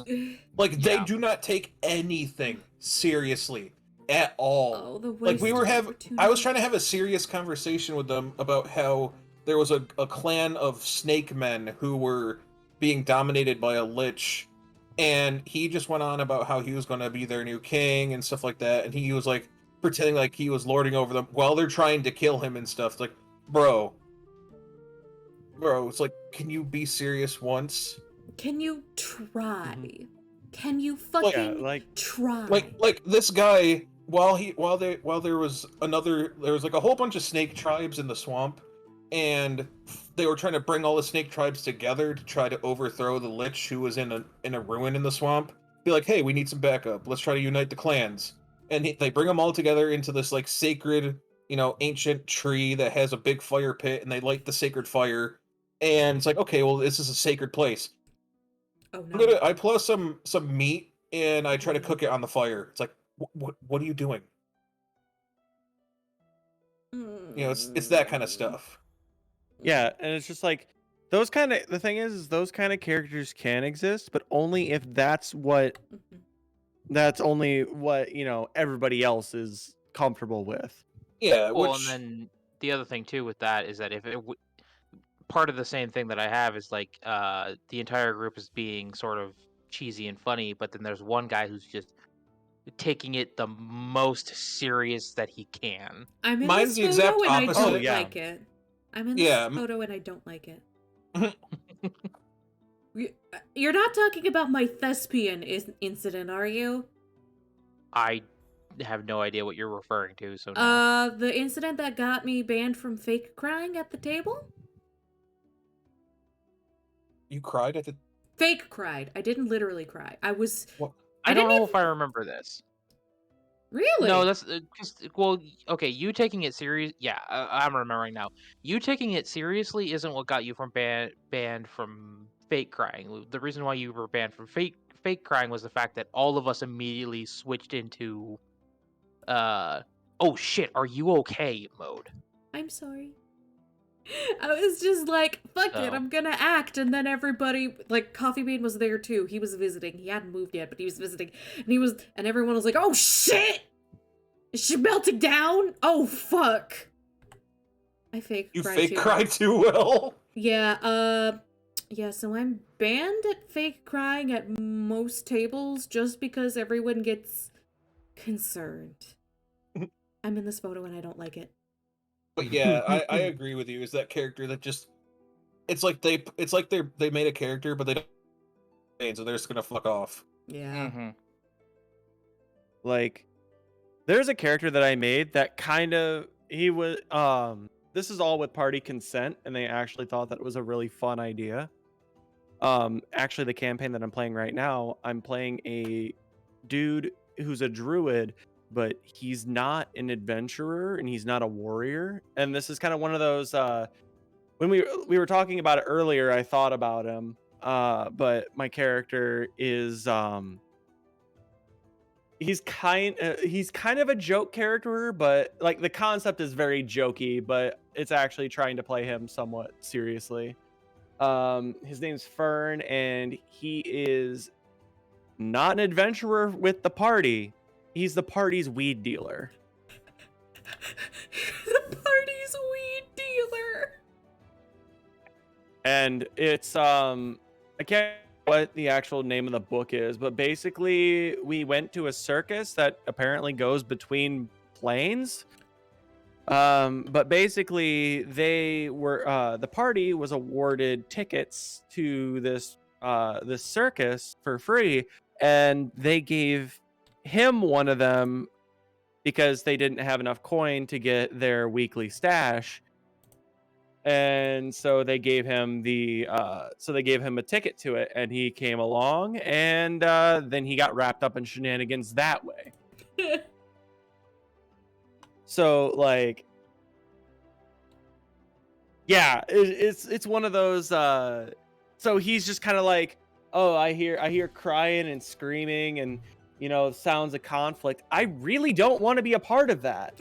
Like I made it very clear that this dude is not a warrior and he doesn't want to be involved in conflict.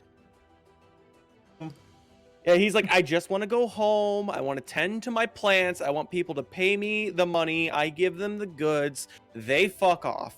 Is that so wrong? And then cue him getting kidnapped by warlock clowns. Pretty much, yeah.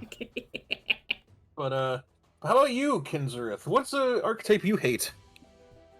It's not necessarily I guess it in my opinion it's I feel like it's the people who the archetypes where people take the alignment bit way too seriously. Oh yeah, lawful stupid.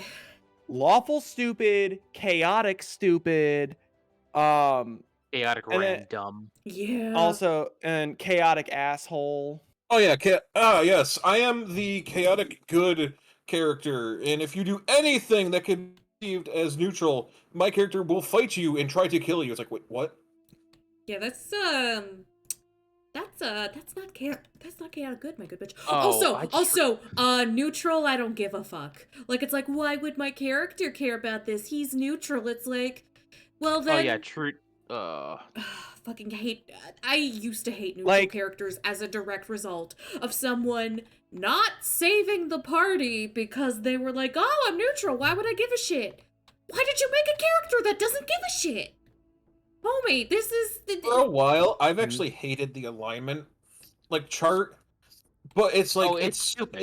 it's so It is ingrained to so many aspects of the games that you have to go with it. But I've told my players, like, play how you are and then choose an alignment that you feel closely resembles how your character would react overall in the past, present, and future based on events. Only Also, because I mean- it's only because there's all those like spells and abilities that pertain to alignment. Yeah. Yeah. I'm gonna tell you right now that is a problem that is exclusive to D&D. Oh yeah. most other like non-DMD systems don't even like have proper alignment. Oh yeah, the only other game I've seen that has like quote unquote alignment would be like Star Wars Saga Edition. But that's like light and dark side. Star Wars. Yeah, but that's just D&D in space. Yeah, D&D and with space. and then akin to the whole, people who take the alignment chart way too seriously is the people who think that being chaotic in alignment means that you have to cause chaos or you have to do things that would incite chaos, rather No. than the actual textbook God. definition of chaotic is you don't have to abide by what are the perceived laws of structured society. Yeah. You can say fuck the rules, whereas neutral is like I can follow the rules if it makes sense, but I can also break the rules if it makes sense. And it's just like, and then, or people who are lawful being like, okay, I follow whatever laws there are because that's what good boy, Eagle Scout Joe will do.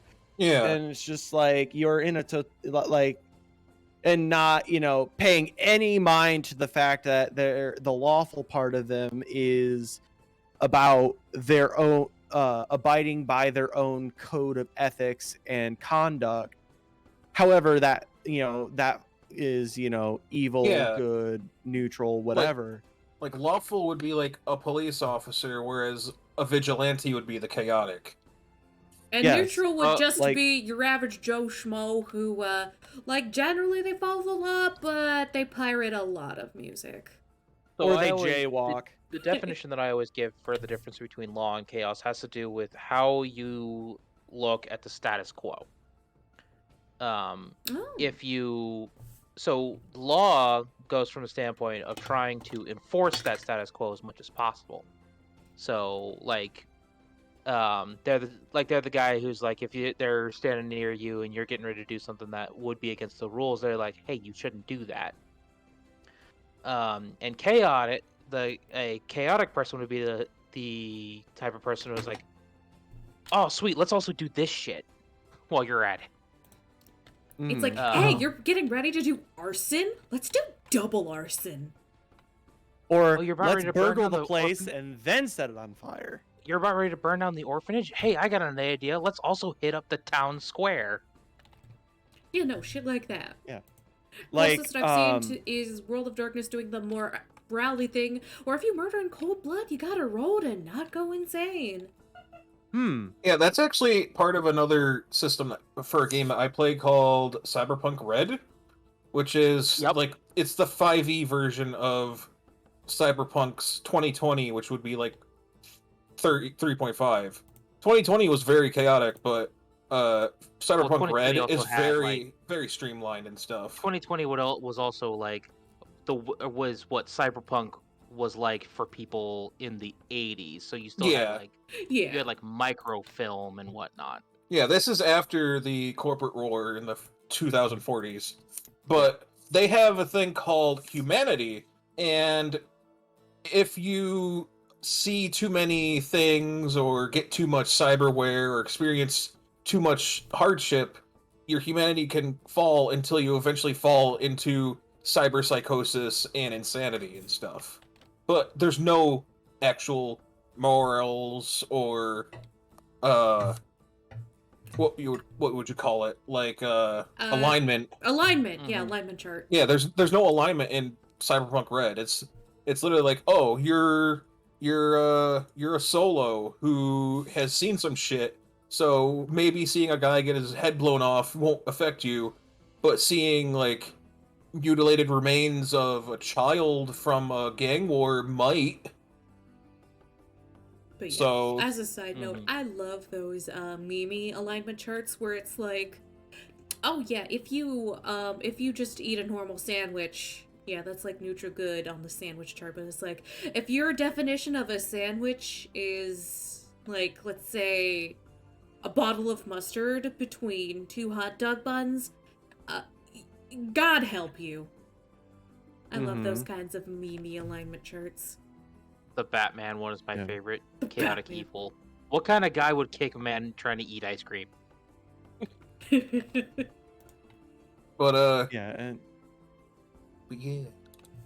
yeah, with in addition to the people who take the alignment chart way too seriously, I've actually had people, specifically it is a person who was a friend that is no longer a friend, try and chastise me for playing a chaotic neutral character that wasn't, basically ready to commit arson. Like, They were- basically, They were criticizing you for not being hide the peanut butter, it's about to get weird. yes.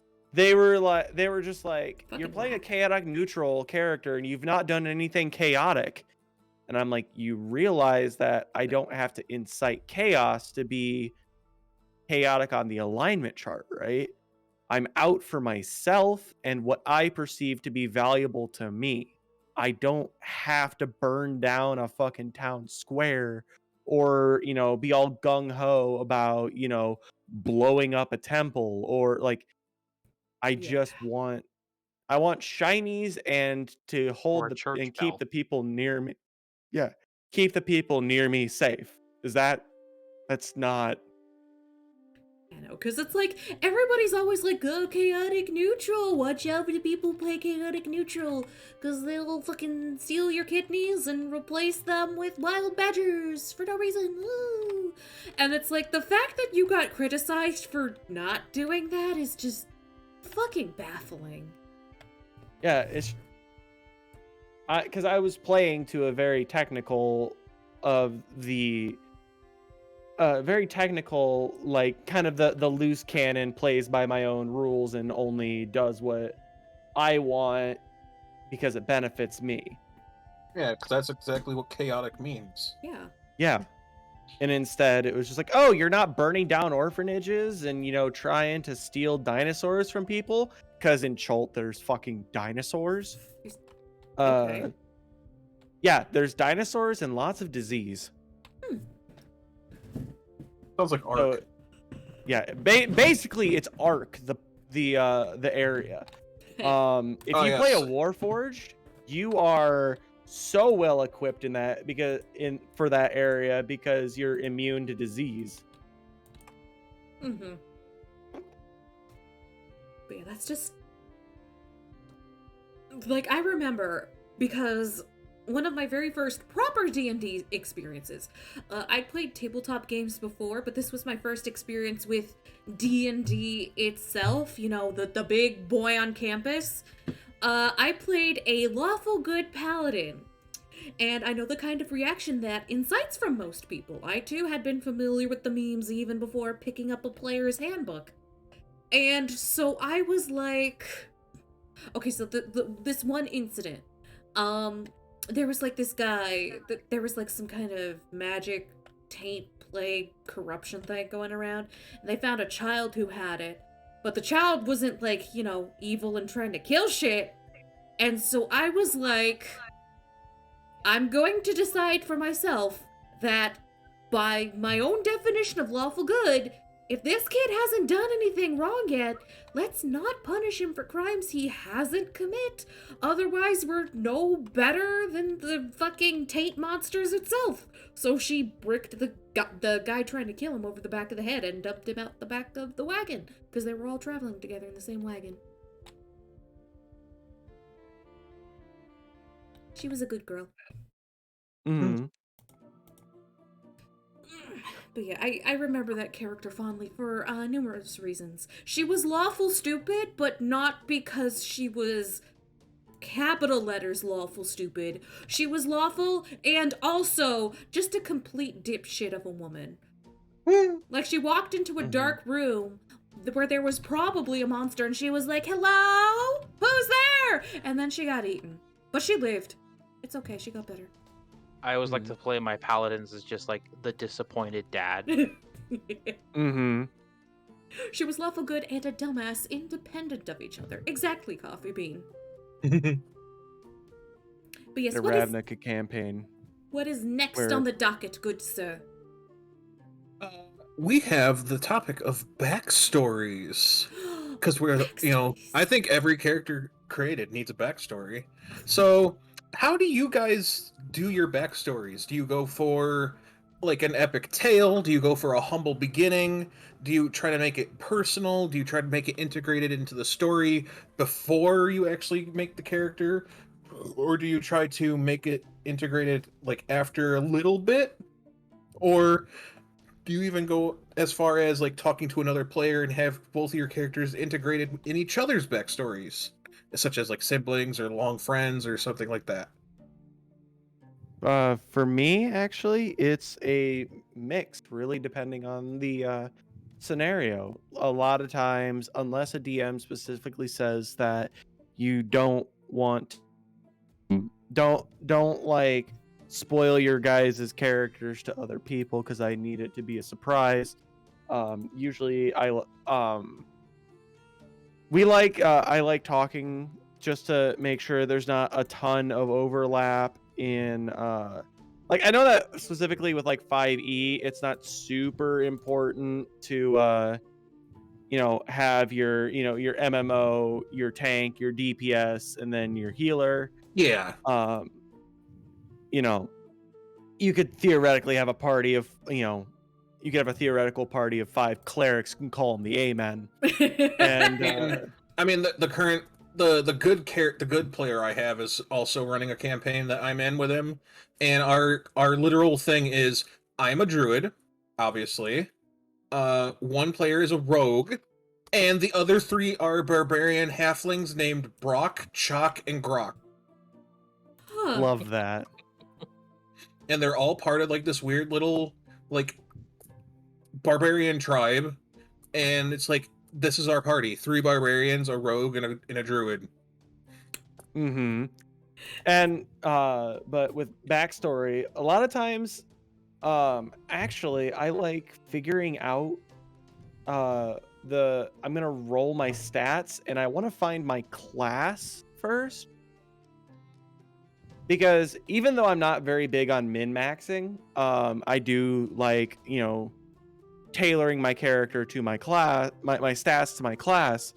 but also usually I like looking for what I'm low in. Yeah. Like, for instance, I'm a wizard. I have high intelligence. And I have a 6 in I have a 6 in charisma and a 9 in wisdom. I am very, very, very smart, but I have no social skills because I literally spent all of my time studying books and magic and theory, and I never got out into the into the world and started like figuring things out. Haha, So- fucking Or- dweeb. So a wizard with Asperger's. Kinda, yeah. But or like, hey, I chose to play a bard. I have an 18 in charisma. I have a 7 in intelligence and a 4 in strength. Like, I couldn't fight my way out of a wet paper bag, but damn, I can This talk. dog to is stronger than me. The Quite bread liter- is stronger quite than literally. you. And say I took a boxing match against, the local pug and lost. But a lot of it I do I am influenced by my character decisions based on my stats, because I don't want to be like, oh yeah, I talked my way through a great diplomatic situation and I have a 7 in charisma. I don't want to have fought in war times and gotten decorated for my combat efficiency, and I have a 2 in strength and a 4 in dexterity.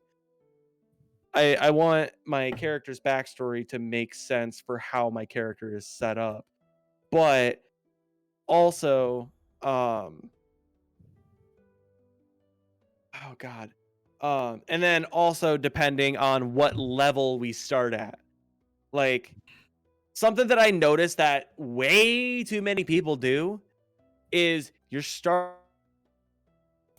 you've been a general in war, you fought 100 battles, Oh, I slain love 100 that. men, And you're and level you're a one. level 1 fighter. My backstory is my father was a dragon, and when I became an adult, I fought and slew him. I am a level 1 ranger. Yeah. Yeah, that in particular. So I like tailoring the magnitude of the backstory to the level that we are. I once made a character who did not have a backstory, but it was because of his backstory that's his character. He was a warforged who was built in Eberron during the war, but he was never deployed, so he was literally put into storage until he was to be activated, and he was never activated. And then the current team found him. He literally has no backstory. He's just been sitting in a storage unit collecting dust. Yeah, literally. So now had activated him as he now wants to see the world because for what it is now, because his original programming like went haywire, and he's just like, well, there's no war, so now my programming means nothing. And then in his mind he's like, well, now let's see the world. So that's like, it makes sense in that kind of aspect to not have a backstory, but it's like when you go too far into backstory, or if you go like way out there, like, I've traveled realms, it's like, bro, you're level 1. I've actually made a character that's turned that sort of thing on its head, where it's like, oh yeah, so I'm this all-powerful wizard. I have mastered the arcane arts to the point where the world can bend to my will. But now I have decided that I'm going to do it all over to prove that I am as amazing as I am. I'm going all over again as a handicap. So I blew myself up and reincarnated into a level 1 goblin. That's I kind actually of funny. I made a character similar to that, and like they were a super powerful caster, but they had fought a Demolich in their backstory who had sapped all of their life force, aka their levels, thus making them level 1. Yeah, no, that reminds me of this one campaign didn't live too long, but I made a character who was like a minor deity. up and coming, and then the in-universe equivalent of Zeus looked at her and was like, we can't have that, and just fucking literally smashed her brains in, and then she is level 1 now. And some brain cells. I mean, it might explain why she was so willing to get into a fight with him right out the gate, despite the fact that she was level fucking 1. Mm-hmm. It's like, Also, I've had sounds like a lot of when people write those overly long, like how powerful and like crazy, how accomplished their character is, and then they're just a level 1 fighter is. I'm gonna be putting a gun to a lot of people's head by saying this, but it reminds me a lot of people's VTuber lore. no, I'm going under the table. No, I'm going under the table. Goodbye. I do not wish to be perceived right now. I do not wish to be perceived. You're being Bro, you only got 4 in. perceived. I don't want to be perceived. It's like just like I've done all these things, and it's like here I am being an internet funny man.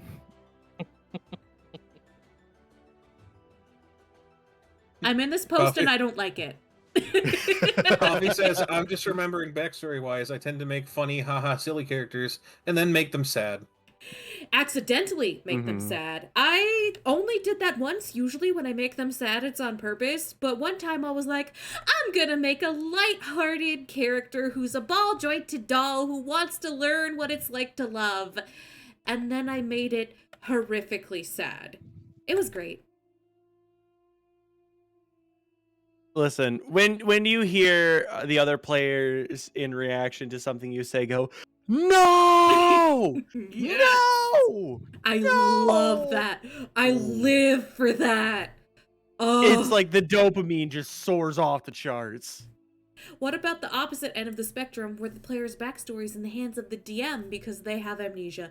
Depending on if they actually talked it out with the DM beforehand, or whether they're just like, oh, my backstory is I have no backstory because I have amnesia. Just because I don't want to come up with a backstory, so you have to come up with it for me because I'm lazy. The former is really cool and fun. The latter just makes me want to bean you with the DM screen I got for Etsy, the $50 one I keep mentioning. Mm-hmm. Yeah, So it's like if you talk to your DM about it prior, and you could come up with some bullet points and stuff to your backstory, or even fully have your backstory and then just hand it to your DM and then be like, I have amnesia. So you have a backstory, but Rose, you don't make remember. my character for me. How about I make this pants grab for you? Pants grab. Pants grab. Pants grab. Crap. I forgot. It's okay.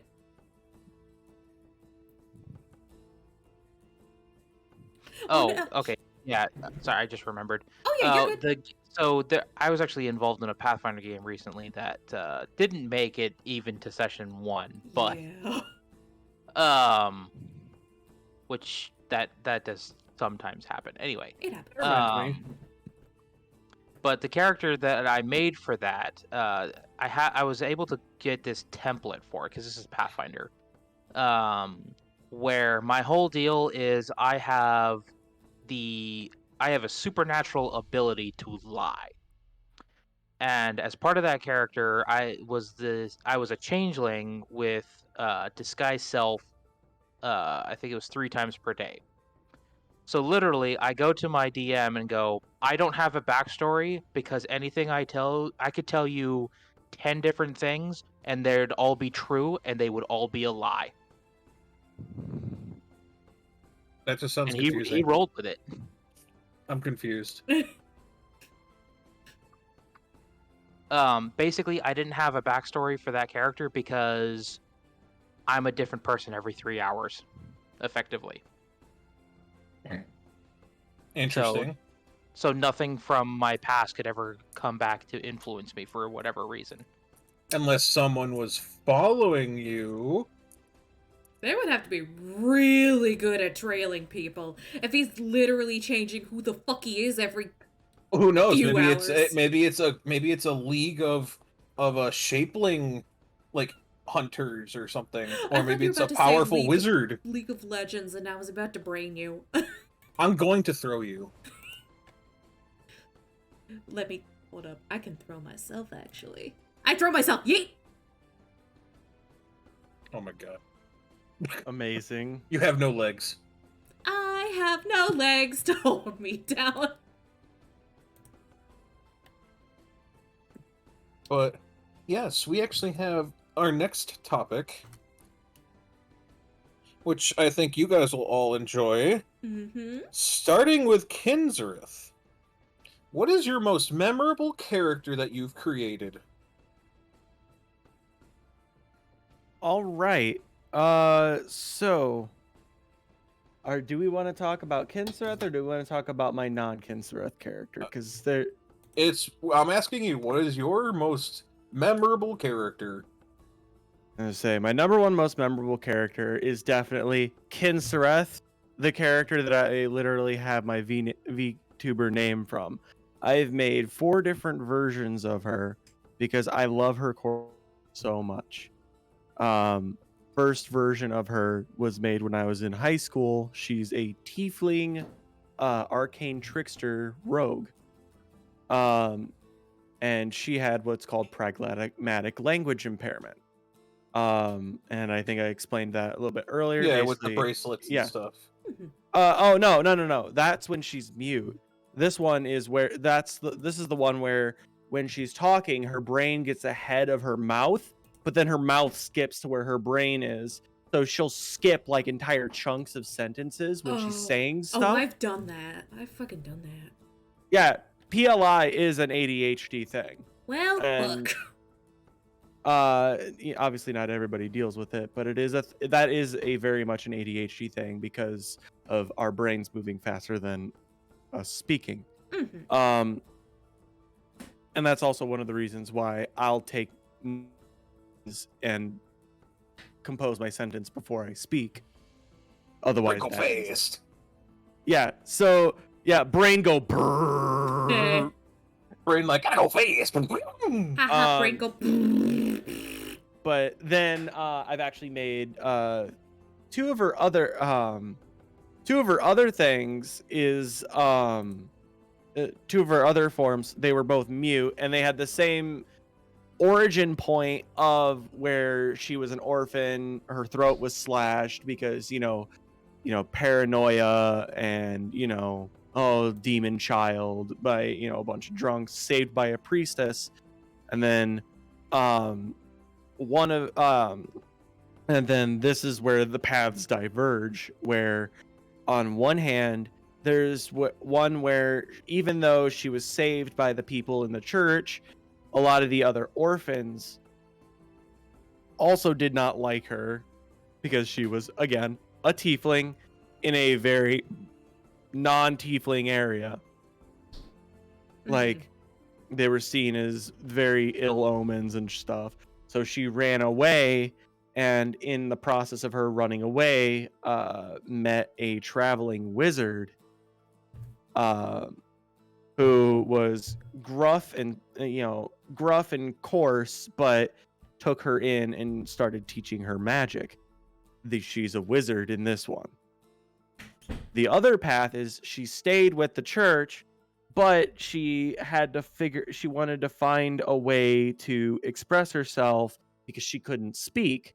She ended up meeting a very kind the organ player for the church. Started teaching her to play instruments, and that's where she got the enchanted bracelet. And so that version of her is a bard. So she became a mute bard who played music with her hands. Ooh. So that's and then I've not. The weird thing is, even though she's my most beloved character, I've actually not gotten to play a lot with any version of her, which is very sad because she's kind of like, oh, do I make another character or do I just make another Kinsereth? Because she's kind of like a warm hug for me. Yeah, no, that's a couple different characters for me. Like the character, it's like, oh, this is a comfort character, you know. Like there's been a few Helenas, there's been a few different Felicias. There's just a couple characters where it's like I'll revisit them a couple times. And it's because I like her core concept so much, but there's other things about her that can be, figured out and can be flexed around to either motivate her to this current campaign or, make her relevant to why she's with the party or why she's going after this particular bad guy or, So something that you said stuck in my head, how you said, like, she makes music with her hands. And the only thing that popped in my head was those ASL translators at rap concerts. Yes, the ones that just go fucking off, and it's so cool to watch. They just keep going. It's like, I'm just like, yo, that's a bar. Yeah, no, and I fucking love watching those because my brother, like I mentioned, my brother's deaf. So in order for him to have any sort of integration with like concerts and that my parents are church going folks, so they need to go to a church that has a sign interpreter. And like, speaking of a game that Rose hates, League of Legends, it has a mute bard, it has Sona. Yeah, Sona. Yeah, Sona, my former main that I mained for literally so many fucking hours until they nerfed her into the ground to make room for Seraphine. I'm not mad. Are you mad? I'm not mad. I'm not mad at all. I'm very mad. You mean the one who had her entire rework stolen to make way for a KDA promotion? Yeah. Oh, you mean Seraphine, the character that everyone keeps looting, even though she's a literal child? Wait, she's underage? Believe so. Hold up, I'm gonna Google that real fast. I thought she was 18, like fresh 18.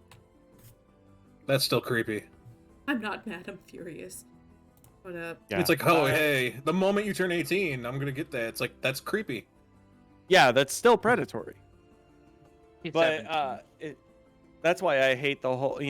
If anybody ever says if anybody ever told me, oh, check this out, it's in the barely legal section of the illicit sites, and I'm just like, that's a huge fucking red flag. Because all it tells me is that if it were not for the laws of this land, you'd have been diddling kids years ago. Exactly. She is 17, so Seraphine is actually illegal. I mean, yes. Look at the people who do sexy lewd fan arts of My Hero Academia characters, and they're technically all anime in general is one of the biggest problems with that. Mommy? Sorry. Yeah. Not to make like a huge deal about this, I've actually gone. I'm not gonna defend it with what I'm about to say, but like one of the things that I kind of bring up with that whole factor is Japan has a different culture than what we have. So it's like over here, yeah, it's illegal. In Japan, it's actually not. Which is I know that very well, but it's like I personally know that there are prefects in Japan where it is literally legal if you're 13, but it's like, yeah. But I understand that it is different cultures. It's 18 in Japan too nationally. Yeah, and that's the point I will briefly make, where it's like MILFs Japan are the safest route. Isn't still isolated from the rest of the world. Yeah. They've been in touch with the rest of the world for long enough that I feel like they should know. There is no reason that Shoujo Ramune should be so high up on hentai popularity lists. But anyway, back to the point of character discussion. Yeah. I am so sorry. Yeah. We got way off topic there. I mean, like, we really just fucking, the rails just fell the fuck off. There's no rails on this crazy train. Woo! I love a lack of rails. I was gonna say, speaking of lack of rails, character Backstory. No wait, memorable we were doing characters. our most memorable characters, yes. Yes. Well, I believe you were going on about one. Yeah. Yeah, Kinzareth was and then Sona came up, and that's how we got way off topic. Yeah. And so, but yeah, with like the idea originally, that version of Kinzareth was literally just, I want to make a mute bard, because so many people are, I love class stereotypes as much as the next person, Horny bards, but at the same, edgelord rogues. It's like, listen, when you do them well, they're fun, but too many people just try to default to them, and it ends up making it very milquetoast. But yes, I just want to, like, for instance, I once made an and this is my non-Kinzareth character. I actually took inspiration from the webcomic Homestuck. Oh, and Lord, I know you filthy fucking Homestuck. It took inspiration. All right, I'm out. Listen, you know what? Well, Kinzareth, it was nice having you on the podcast.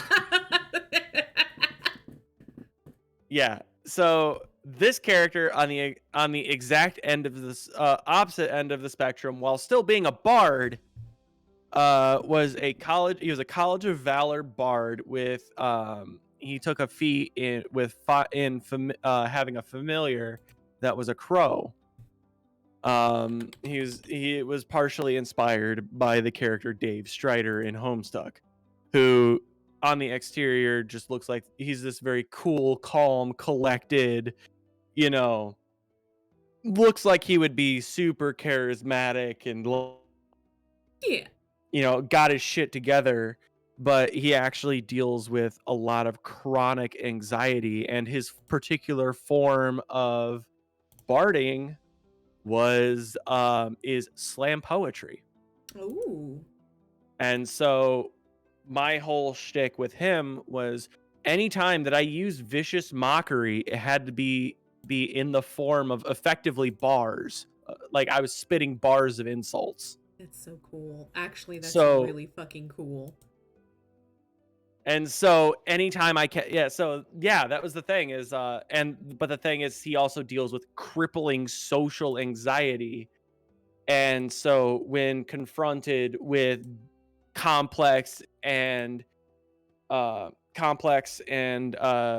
stressful social interaction points, he would oftentimes it would cause one of his ways of putting out issues, dealing with trying to seem like he's not, having a fucking mental breakdown, is he would go on ramblings, and he would ramble, and he would talk, and he would just keep going, and he would just not stop, because the more that he talked, obviously the more comfortable he was, right? That's how this works. I'm sure this is how it works. Trust me, I'm a professional. I promise you that I know what I'm talking about. Yeah. Like that. So that's how he would process these difficult social interactions, but he also really wanted to try and keep up this persona of being this cool, collected guy who was, very good at slam poetry and, knew, all these verses and all. Yeah. Wanted people to think highly of him. So it was a very, I believe, because it was originally spawned from Homestuck, but it ended up being one of my more dynamic and good characters for growth and meshing with people, while also not. It gave me an incentive to basically take the back seat a lot, because I find that I, as a person in a lot of my groups, has to be a driving force to actually get people to do things. Yeah. Because a lot of my friends are introverts. I'm not. And so I'm like, I need you guys. My character's on the verge of an anxious breakdown because he had to talk to the guards who, look very scary and intimidating. Can you, like, while he's trying to hide and, calm himself down, figure something out? Yeah.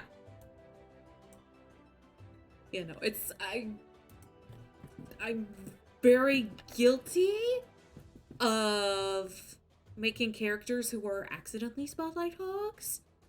But the thing is, I don't make them with the intention to be spotlight hogs. It's just that it's like every time I give with those characters, every time I tried to give the floor, nobody took the floor, so I kept taking the floor. And nobody else would take the floor. And then they were like, why is she getting all the attention? Because you didn't take it. You sat there and you don't say anything.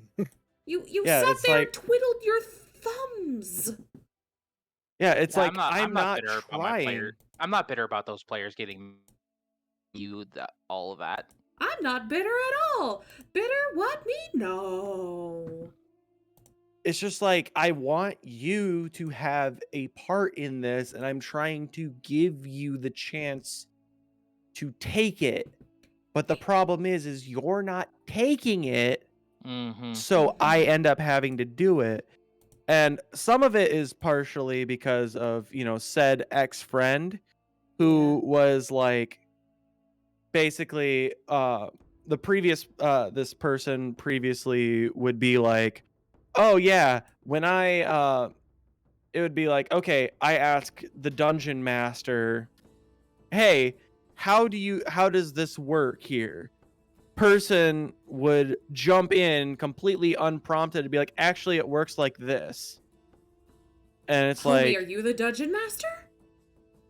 yes, but the thing is also one of those things where we would repeatedly tell them, when I'm asking the dungeon master, I don't care if you know it.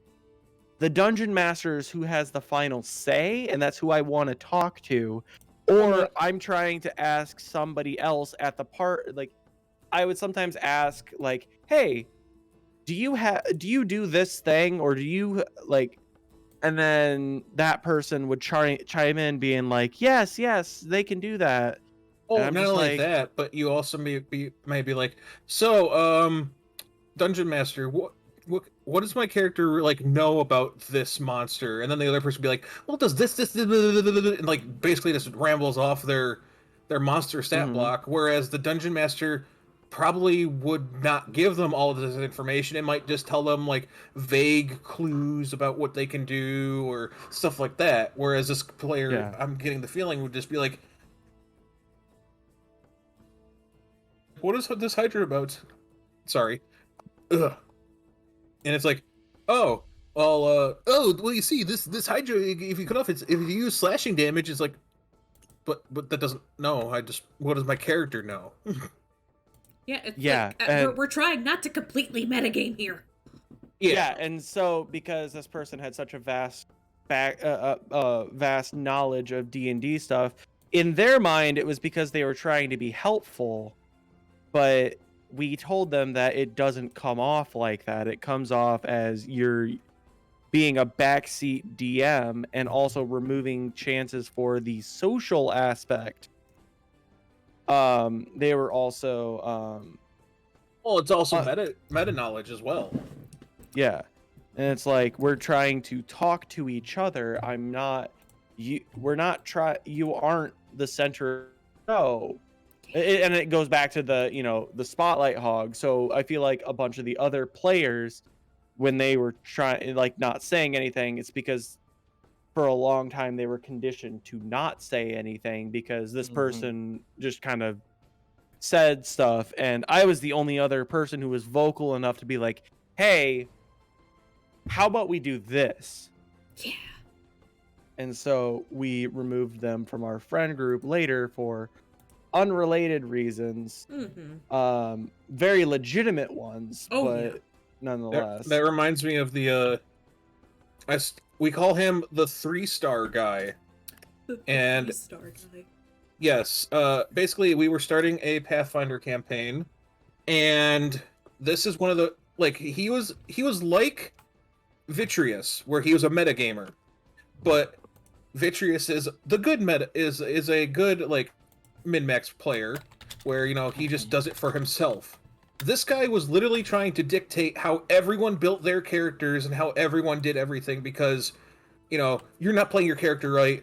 Like I was playing an orc barbarian who had escaped slavery, so my weapons were spiked chains, which were the chains that had kept me enslaved, and that was my weapon as a barbarian, a set of spiked I like chains. to do that too. And I like- and he was like, "Bro, why are you playing your character wrong? You should not have spiked chains. You should be dual wielding kukris because they have a higher damage output, and you should be doing this. It's like." And then he would go off to the next person and tell them how to play their character. It's like, dude, you don't know what the fuck you're talking. Like, stop. He's like, well, actually, I do. I'm part of the I'm part of the D&D society, and I actually have a 3-star DM rating on the society. It's like, bro, fuck Well, off. then he's extra garbage then because the spike chain is The spike chain is what you cut out. the spike chain is one of the best weapons in that system. Yeah. But yeah, it's like if he did that to me, it's like, I'm sorry. Do you want to die? Oh, Do no, you like, wish everyone to told face him the off. wrath of an angry god? We all told him off, and he just would not stop. So we ended up just removing him. Yeah. It's like, Yeah. if you're such a 3-star at the DM, then shut the fuck up. Yeah, I always offer. My thing is, I always offer like character options that people may not have considered. Yeah. Not as like, hey, you should do this because Oh no, it's he better was for the whole. reason You should that." be doing this. It's like, Yeah. just straight up without anyone asking, which is like, that's the point where, again, I bring out the big wooden Etsy DM screen and I commit violence. Like, in the Yeah. first session, we were attacked by a werewolf as part of, like, a plot point. Like, we weren't actually supposed to full-on fight it. It was eventually going to run away. But, obviously we fought it for a few rounds. I started attacking it with my spike chain, and he's like, why are you attacking with a spike chain? That thing's not made of silver, so it's not going to do any full damage. Rip. Like, Would my character know that? I'm sorry. Would my character? Yeah. Would my character fucking know that? like, he did stuff like that. It's like, why are you attacking with your spike chain? I'm attempting to trip. No, not even that. I was attempting well, to then, yeah.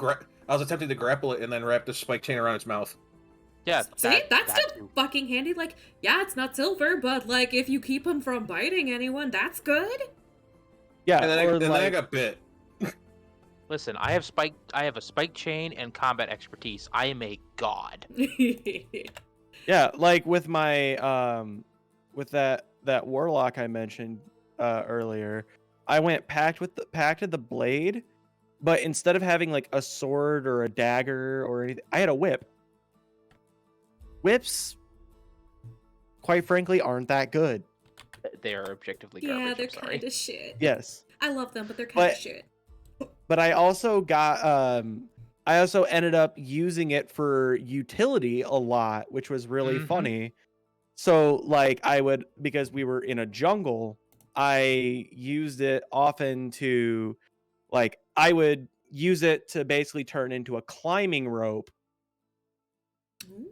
because, it was just how I was allowed to do it. Like I would use it to swing I would Indiana Jones shit, and I would like use it to like trip people up, and I would, Yeah.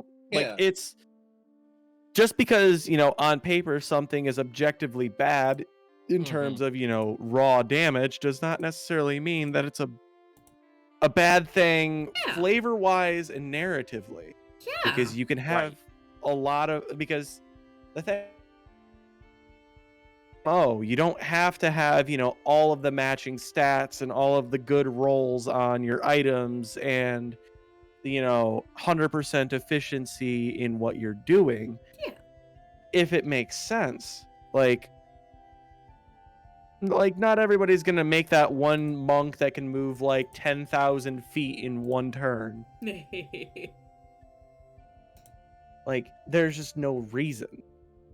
but also if it allows for creative solutions to things that you don't that previously would not have been available if you hadn't picked your quote suboptimal option.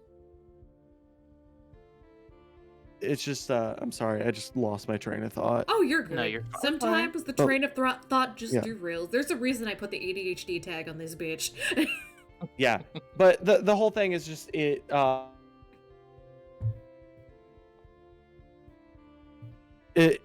sometimes using the suboptimal options allows for more creative solutions that sometimes even the DM does not anticipate. Oh yeah, no, I love that. Also, Coffee Bean said, I want to credit Vit for helping us how to figure out how to make bad ideas not suck. Helps us bring flavorful ideas to back up the rest of the group power. Oh yeah. I love when somebody comes up with like when they come up with a way to use something that I wasn't expecting. I'm blanking on what Coffee's referring to, actually. I think it's a couple, like a handful of incidents where it's like, oh, you could use this item for XYZ actually. And it's like, oh shit, I didn't think of that. Because I know we have had a couple of those kinds of incidents in the past. I know they exist. I can't name any specific ones, because I too... I remember one game I had a character so I had a bag of holding, and occasionally I would just put random stuff in there. And one point there was like, so yeah, we were in a dungeon, and it's like, yeah, this door just falls off of its hinges, and I'm like, I put it in my bag of holding. And it's like, why? They were like, why? You never know. Wait, wasn't that... Didn't we end up using that door, like, in the same dungeon? Am I thinking of the right incident? This is actually before I met you. Oh, okay.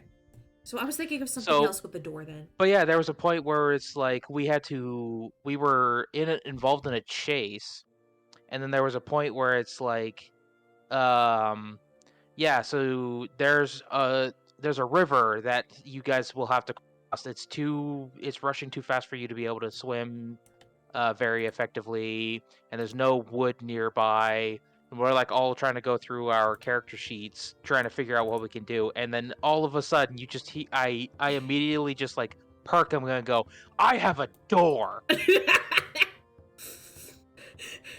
I mean, it fucking works. But going down the line, Rose, what's a character that's most memorable to you? All right, so I'm going by the characters other people talk to me about the most, which there are 3 of them. There's Hikari, who I've mentioned her a few times on previous Tabletop Talks. She's the princess from another country that ended up dying, but she got better, but via making a low-key deal with the devil, but she doesn't like to talk about that. She started off as a Disney princess and kind of got Game of Thrones really fast, and then she got murdered, and then she got sad. We all love Hikari here. Everyone who was there for Hikari, everyone who I know now who saw Hikari. She's also the one where like the fake crying thing happened because I was doing a really impassioned in-character speech to another character, and everyone's like, dude, are you okay? And I'm like, yeah, I'm fine. But anyway, I gave her a sword that had the soul of her dead dad trapped in it. Yeah, her dad who died like a couple days ago in game. Ooh. And she doesn't even use swords. That's the extra fucked up part. I loved it. But yeah, and then there's, oh man, maybe I have 4. We'll keep it a 3. And then there's, oh my god, I forgot her name. Oh my god. Must be not that memorable. Begins with an S. No, I know everything else about this character. The seal. Simone.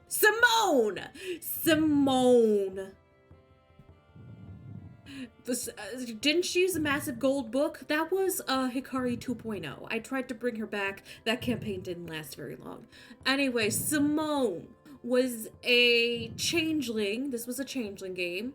She was a chubby lesbian, who was like Selkie themed, like her like quote unquote true form was very like oceanic and like a Selkie Hey, seals. Beatrice, you might want to move your mic a little bit away from your face. Just a bit. Or are you getting breath? Just a little bit. Yeah. Not bad. Don't worry about it. I just wanted to let you know.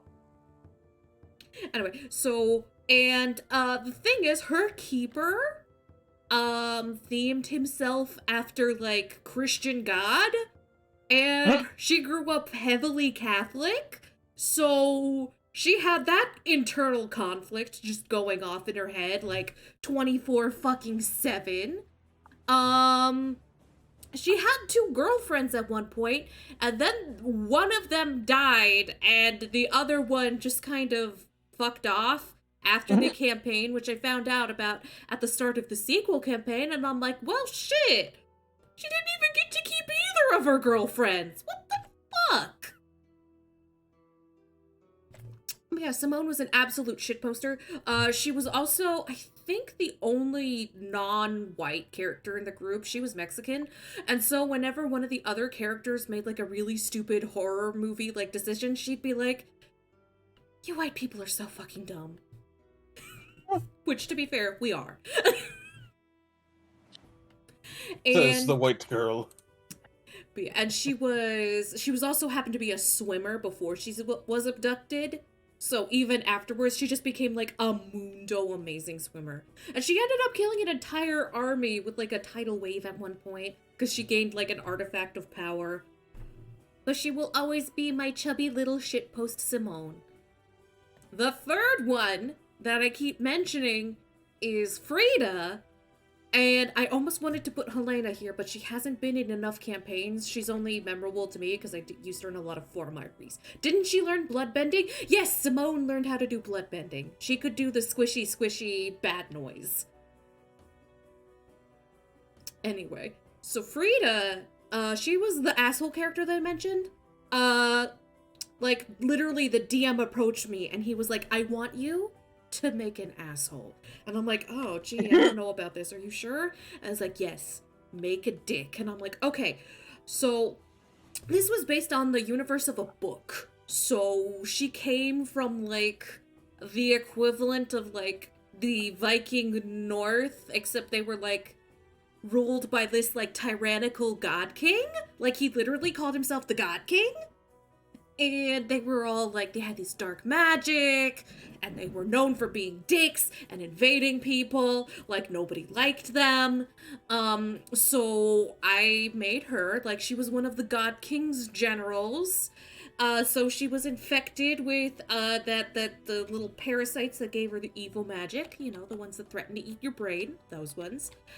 And she went through the most dramatic character arc that I have seen on maybe any character ever. Like, I've seen, like literally, and she was also pregnant for, like, 2/3 of the campaigns. Oh, man. Like...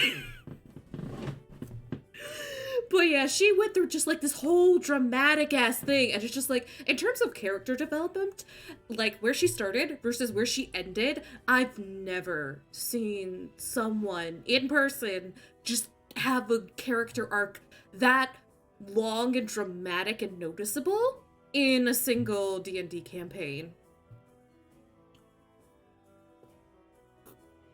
Nice. Those are my 3. What about you, Hell Vitreous? Blibdol Plulp the Kuotoa. About to say, I was about to say that sounds like a Kotoa. Yes! Blimblo Tulp. Glibdol Plulp. Glibdolplorp. I love it. I remember this character, I think. Unless you made a second Krakatoa. Krakatoa? Krakatoa. What did I Okay. say? Oh shit, I said Krakatoa. I'm dumb. Okay, so Oh my god, he was so good. Blibdol Pulp's whole deal is that he was we were playing in a underwater exclusive game. This is actually where Rosemary's Sea Slug was involved. Yes, Yeah, the the shit slug. posting sea slug. So, and this is actually the same campaign that made me like completely. Okay, so he had 2 levels of cleric, and I think 3 levels of wizard. Well, I was supposed to say cleric. Yeah, that's good for Koatoa. See how the thing. Yes. So, well, and this is this is actually what got me sort of spoiled with 5e is the fact that with those 2 levels of cleric, I was allowed to wear full plate, and I was being an abjuration wizard. So now I'm at the point where it's like, if I'm ever playing 5e, that's the only thing that I could feel like I could play because it's ridiculously good. But anyway, It is, yeah.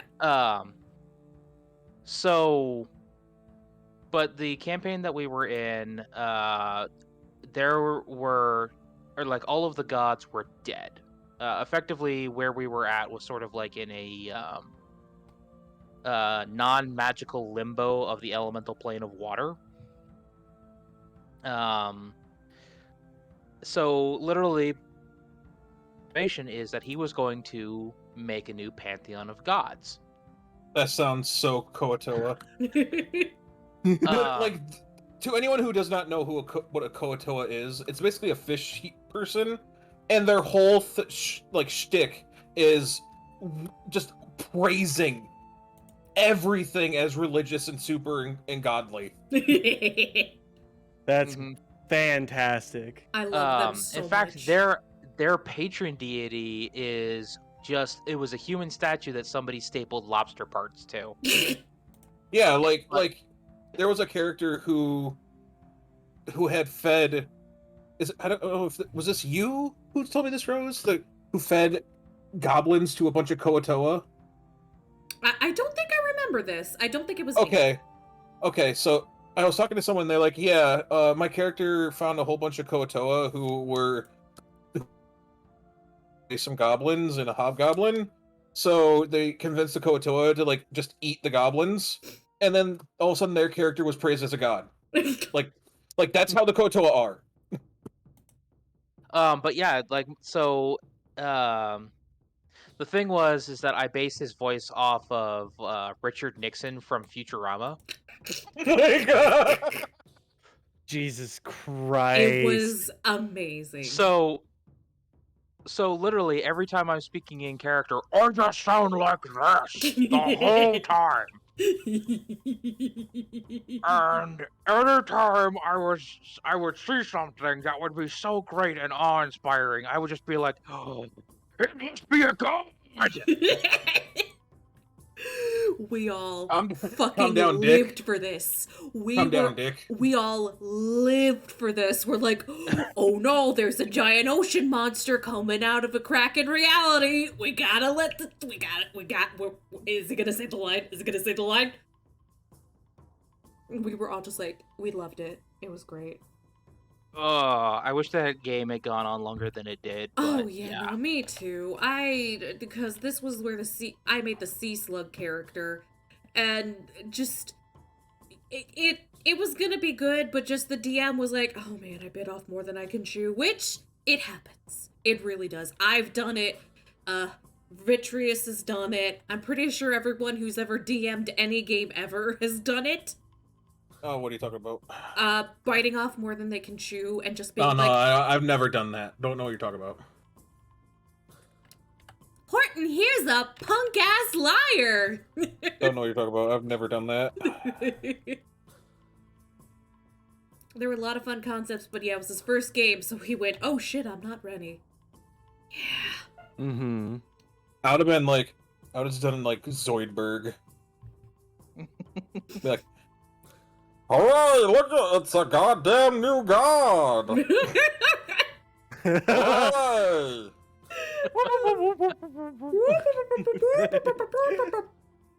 Just spits on him. I love okay, so I know that we talk about, people who don't take the campaign as seriously as they should, or people who take the one person who's not, who's taking it too seriously. Mm-hmm. I just have such a soft spot for when everybody gets to play their Piddles the Fart Clown. Piddles the fart clown. I feel like everybody has that one character that's just like, this is just absolute goddamn fuckery. And in the right setting, but like Everyone everybody gets else to has to be on board with the same level of fuckery. Yeah, everyone gets a chance to play their own Koatoa. Oh, because I've never gotten a chance to play my Piddles the fart clown, which is Perry the Peekignees. Mine would be Guinevere, who was my non-combat bard. I played her for Mhm. one session, and then the whole group fell apart. Ah, that's more than Perry's been out for. Mhm. Perry hasn't even made it past character gen. He never even makes it to character gen, because it's like, no, you can't play Perry in this game. The Well- system wouldn't allow it. And it's like, because Perry is a dog who communicates telepathically and has robot arms made for him by his parents, and he goes around and punches Nazis. Guinevere, based on Pathfinder rules, could use suggestion 56 times a day. Oh, Jesus Christ. Oh my god. Holy Well, it's because shit. once you get to a certain once you get to level 7, as part of a bardic performance, you can use it to cast suggestion for free. And I stocked up on the extra bardic performance feats and all that stuff. And you only need to do one round of bardic performance in order to use the suggestion. And I could do 57 rounds of bardic performance. So that's 57 uses of suggestion. Holy fucking shit. That's terrifying. Be like, Hugh, where do you think you're going? Shut the fuck up. Okay. One of my I actually have a character that literally I don't even have a name for him, but he's a drag queen barbarian. And whenever he is in drag, he can't just swing at stuff. He basically has to make performance rolls every time he attacks. And he just vogues the shit out of everything. His name is Pooh Rawl.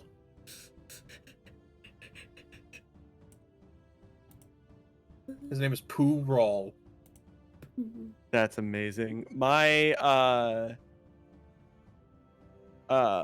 one of my favorites, I actually thought about naming him, his stage name is Ezzy Real.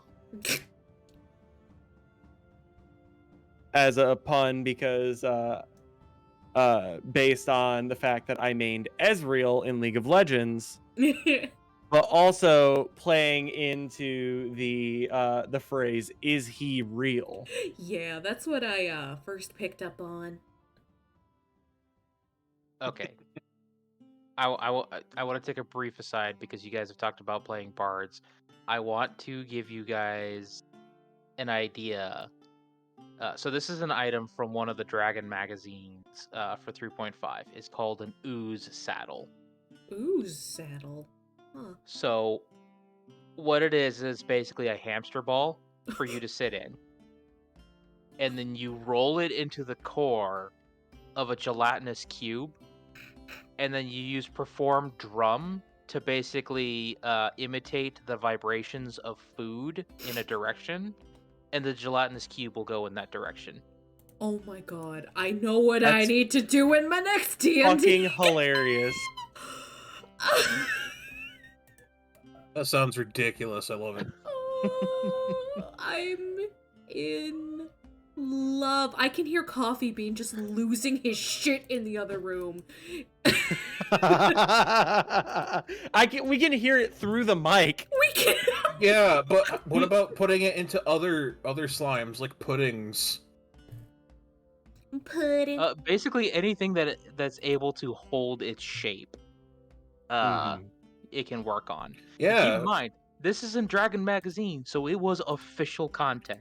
Yeah, exactly. So it's like, Wow. hello, I am Gorbash the Destroyer, and this is my faithful steed. And there's just a big pile of black goo in a ball. It's like, sir, that is a black pudding. Sir, it is currently melting my ankles. And then he's like, get down from there. Spit that out. You don't know where it's been. Spit that out. You don't know where it's been. Gee, Eddie, I'm kind of loser like you. Oh, No, it's just like, next thing you know, you see like a halfling in a hamster ball in a gelatinous cube coming at you, and it's just like, oh my god, is it a god? Coffee Bean has a great suggestion. Honestly, we need a 3.5 game that leans into the batshit side of things. Like, instead of going high power, we go high strange. I can just hear him fucking cackling. I know, he's having a great time. I was just like, oh god, fucking Glurp or whatever his name was, the fucking Koatoa. He would see that guy riding in the middle of a fucking thing and be like, oh, that's deific. I must be a god! That is my new slime deity. Oh, Jesus Christ. Oh my god, and we still haven't gotten to Twig's most memorable character. Mine would be Stonewall, the Shield of Cord. Oh yeah, you mentioned him in the chat earlier. Yeah, he was a half-giant, cleric of Cord, the god of war in 3.5. And he was, I believe, like 9 feet tall. He weighed over 600 pounds, and he wore full plate. And going back to doors, he used a dungeon door as a tower shield. Wow. And that was his only weapon. And he had a chain on it that he could attach to his pauldron, so he could just let it drawbridge fall on people and deal damage, and then he could just yank the chain up to hold it again. Brom is here. I love it. Well, I made him because my DM at the time was my uncle, and he really defensive because the team, the other players are like just getting their asses kicked. So I was like, I got you. So based on 3.5, Stonewall had a sitting AC of 38. Wow. What the fuck? And How in after the goddamn 3.5. And then based on different stances and stuff, he would have an AC of 43. Jesus Christ. shit. But So he the was first not thing that comes he to wasn't really mind is combat. Mountain plate. He basically was wearing half plate. It was enchanted half plate with +4. Mm-hmm. Or not half plate, but full plate with +4. Mhm. He had his dungeon door enchanted, and so it was acting as a tower shield, and it was also a +4. Oh my lord. He had a bunch of feats with shield specialization and stuff like that, like missile deflect, deflection. So if he was shot at by disintegration, he could just tell it to fuck off with his shield. Yeah, that's 38. Yeah, he had a bunch, but he really, like, all of his spells were basically support, and I was literally just the tank. But Yeah. his whole thing was his door. And the best thing I ever did with him was we were infiltrating a dungeon. And of course, I'm me, a 9-foot tall half giant in full plate with a giant door. And there was a bunch of guards coming. And I was like, everyone else could hide. I could not hide. So I rolled a natural 20 deception check, basically, to hide up against the wall and hold the door in front of me and act as if I was a door in the dungeon. Excellent. And then my uncle was just like, one of the guards stops like, hey, do you remember this door being here? And I was like, I've always been here. And the guard's like, yeah, I think the door's always been there. And then they kept walking. Yeah, the door would know better than us, I suppose. Oh Oh, I that also is- had spikes installed at the bottom, so if I could use a strength check to just like spike it in place and make a 5 foot wide like wall in the battlefield for like my allies to hide behind if they needed to. Yep. Yeah. But that's Tower my shields most memorable provide full character. cover. Yeah, basically. And of course, even though it was a tower shield, I wasn't using the bullshit in 3.5 that made you effectively invisible. Do you know about that, Rose and Kinzereth? I don't think I do, no. So in rules as written in 3.5, the tower, you can hide behind it and gain full cover. Now, the whole thing of full cover is, if you're in full cover, you and your equipment cannot be targeted. However, your equipment is the shield, Oh, which no. is what you're hiding behind to have full cover. Yep. But since it's your equipment, it can't be targeted. Thus, if you take cover behind your tower shield in the middle of battle, your tower shield gives you cover. It is part of your equipment. It can no longer be targeted. Thus, you become effectively invisible. What in the goddamn? God, fuck it. That's rules as written. Yep. Rules Any is DM written, with their he falls Any DM up. with their salt will not take that into No, account. that's one of the things that was literally changed in Pathfinder when they updated it, because Pathfinder is just 3.75, and they literally added that addendum to this tower shield. Like, this it can still be targeted. I feel, yeah, that kind of thing almost just reminds me of like some of the stupidity that can happen due to rules technicality, like the peasant cannon. Yeah, Oh, basically. the fucking... I have words about the fucking peasant cannon, and they Yeah. ain't fucking Merry Christmas. Yeah, you also have the thing where, realistically, a Terraskew would not be that devastating of a creature to fight a kingdom, because, basically, based on action economy and stuff, if you have 1,000 archers shooting at a Terraskew, Twig. just... What? Twig, you hurt me with the way that you pronounce Tarask. Oh, no, I do it purposely. Oh, I hate you for it. If you have 1,000 archers going against one Terraskew, Terraskew.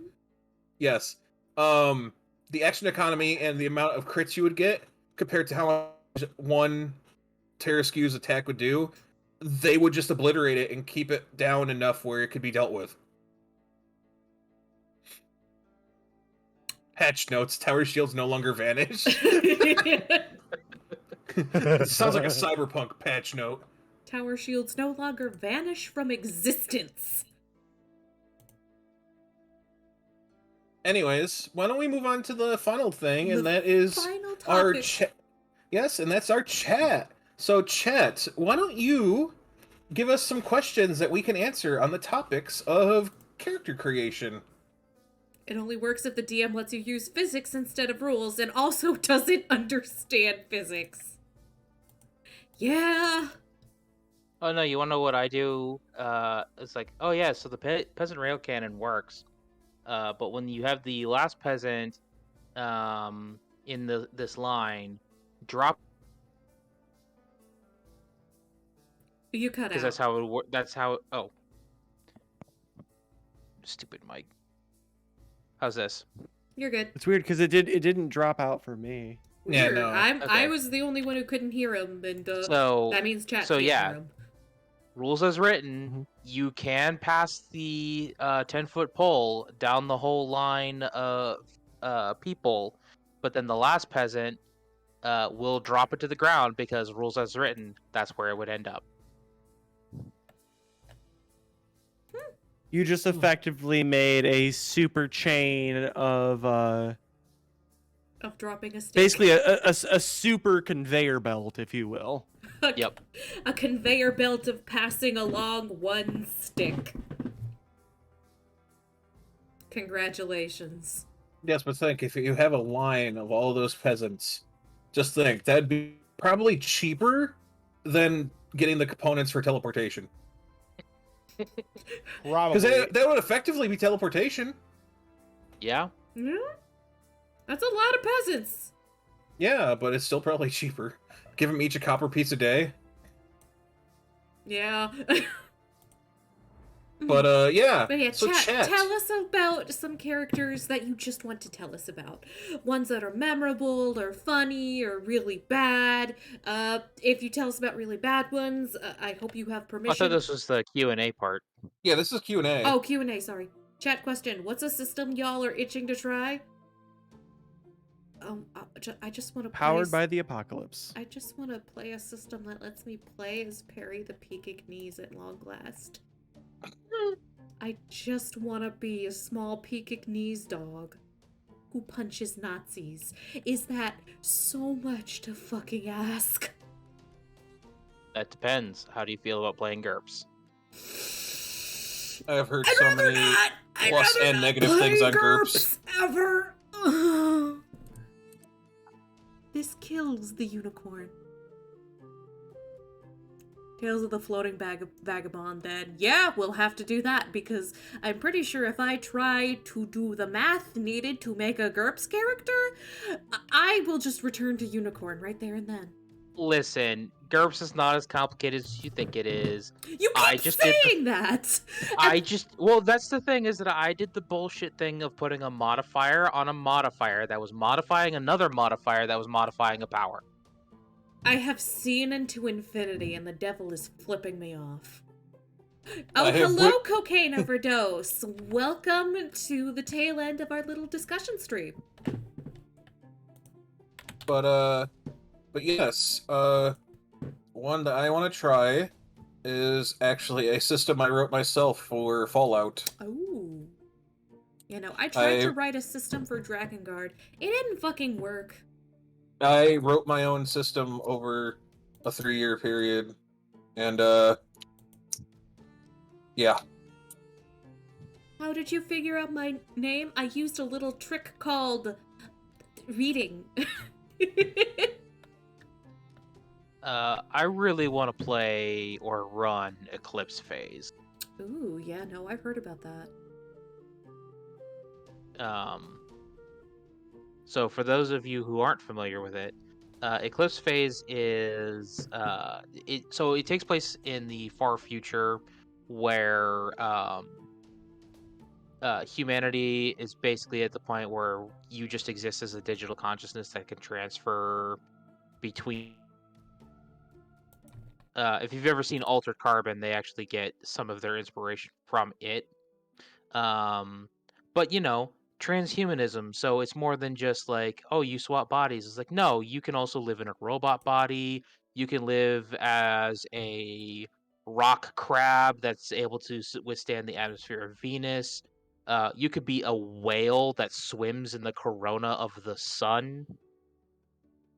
You could be a cat girl. You have my interest. You could be an octopus that is fueled by hatred. Really, if you can think of it in Eclipse Phase, you can be it, probably. Chances are good. Except you can't be fucking Perry the Peacock Knees, so sad. Yes, you can. You can be 5 people who are also a tank. You can indeed be 5 people who are also a tank. I'll hail the tank hive mind. I'd also like to try like a Warhammer 40k system, but I don't really know of any, and the only one I could think of would be like a Necromunda one.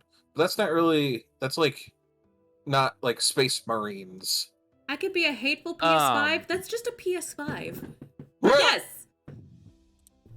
I'm actually getting ready to run a one shot for Rose and the rest of our group of Death Watch, which is one of the Warhammer 40k games by Fantasy Flight. And basically you all play Space Marines that are in the Death Watch. I'm gonna be a friendly salamander who flies through the air on the jetpack and then comes down and murders them with flaming chain swords. Did I nut a little bit? I'm sorry. I remember this. I remember Coffee talking about this because I was saying how I wanted to be a space wolf, and he's like, "Yeah, get space wolves, get Fenrisian wolves." Cool. Yes, your hubby. No, I'm drinking literal coffee, you piece of shit. Why are you drinking your husband? I'm not drinking my husband, you piece of shit. Be like, honey. But yes, Gonna be a any further Scottish heavy questions machine gun. from He's anyone? not. He's gonna just be a machine gun that's Scottish. Yes. Yes. Does anyone else in chat have any questions? Yeah, no, and like, ask away. Sorry, I'm just stretching. Anyone else have any Shit, Q&A? that was a big yawn. Hey, hold up. I have to use the bathroom. I'm sorry. You're good. Have It's fun. okay. Go have fun. Don't fall in. Don't talk to strangers. You know what this means? Piss cult, an offering is coming. Piss, piss, piss, piss, piss, piss.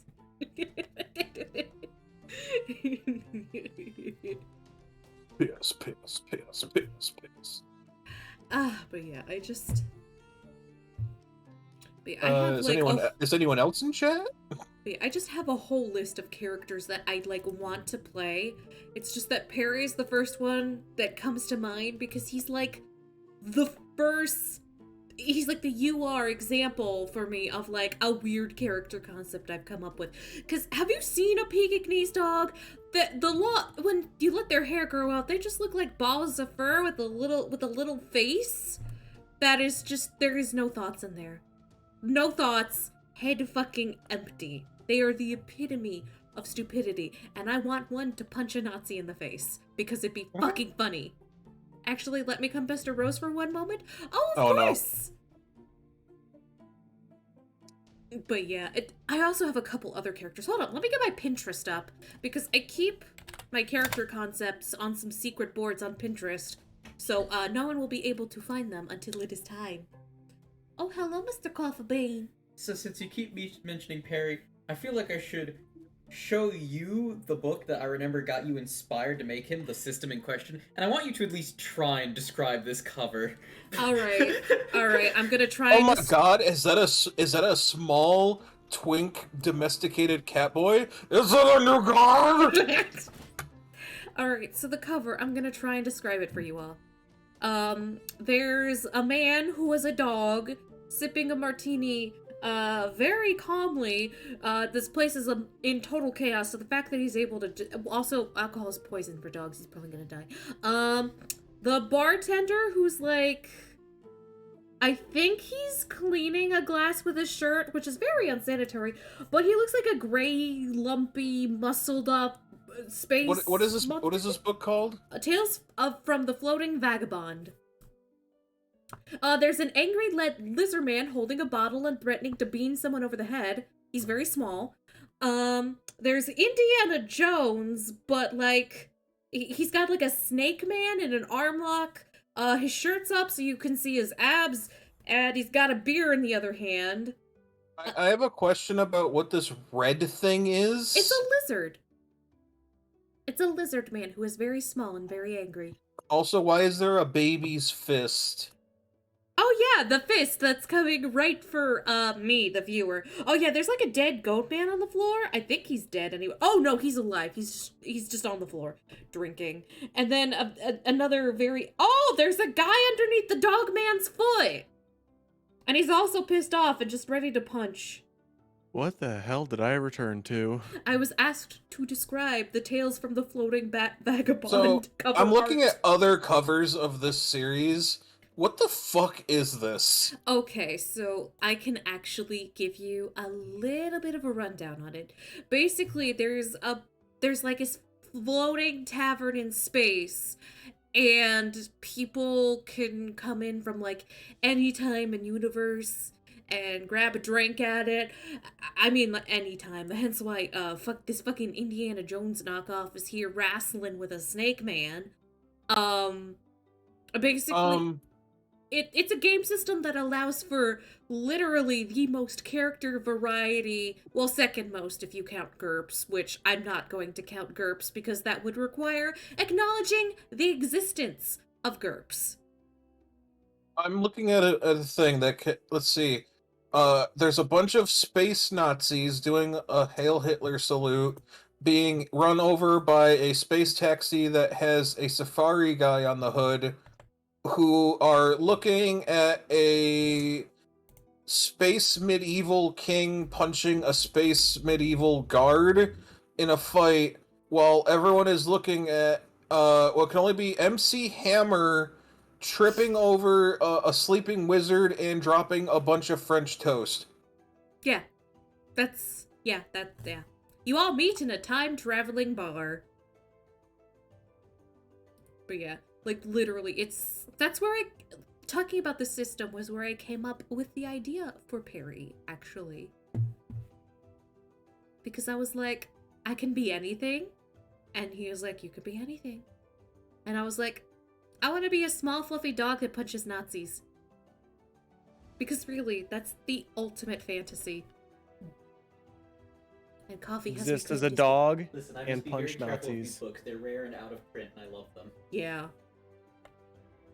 I want to. I want to get copies of the Monster Girl Encyclopedia, but I'm just a degenerate. Yeah, but that's not rare and out of print. Anyway, it's about time to wrap it up, so I want to thank all of you for coming and having this fun little discussion with me. Thank you for kicking off the first Dungeons & Dragons Sunday fun day. Next, yes. Hell yeah. next week, everything willing, I should be either doing or getting ready to do the first one shot for my series of campaigns, because I'll try to do like a bunch of shorter ones so that like a lot of people have a chance to explore the world. And hopefully I get everything needed done in time for that.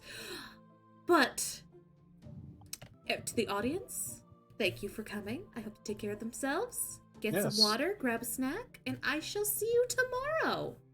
Yes, and thank you for coming to what is essentially session 0 of our new podcast. Yay! But yes, for those of you who have social media, promote yourselves real fast. Innsworth? You say promotions? Yeah, promote yourself. All right, so you can find me on Twitter and on Twitch at Kinsreth, Kynsareth. I have exactly one big thing coming up, and I'm very excited about it. With the release of Brilliant Diamond, Pokemon Brilliant Diamond, and whatever Pearl. You can tell which one I bought. Kicking off the release with a Nuzlocke. Ooh. Basically, for people who don't know what a Nuzlocke is, basically it means all Pokemon are nicknamed. If they die, they die. If they faint, they die, so you don't get to use them anymore. And you can only catch the first Pokemon that you encounter in a new area. Nice. So it's a challenge run. Yeah. And for you, Vitreous? You can find me nowhere. Yeah, he doesn't really have much of a social media presence. And that's I don't okay. have an online He's my mod, presence. and that's about it. Yeah, you can find him at Rosemary's Discord. You can find him in my Discord, bonking stupid people on the head. You can Yes. find me in the nebulous void between between streams. You can find him at your local baker's. And you, Twig? I'm part of the podcast. Why do I gotta promote myself? Listen, I'm letting everyone promote themselves on my channel. Well, everybody who has things to promote is a freebie. You can find me at twitch.tv/twigdersill. Same thing with Twitter. I'm just a variety streamer, and I'm Big Dumb Himbo Tree Man. I try. I don't know. I'm not good at promoting myself in like speech. It's okay. Anyway, that shall be it for the stream. Goodbye, everybody. I'll see you tomorrow. Bye-bye. Bye. Goodbye. Raid. Oh, shit. Hold on. Let me see if there's anybody to raid. Last time I looked, it was a whole bunch of like super hyper big channels. Yeah, I only ever like to raid smaller ones. I like... Let's do...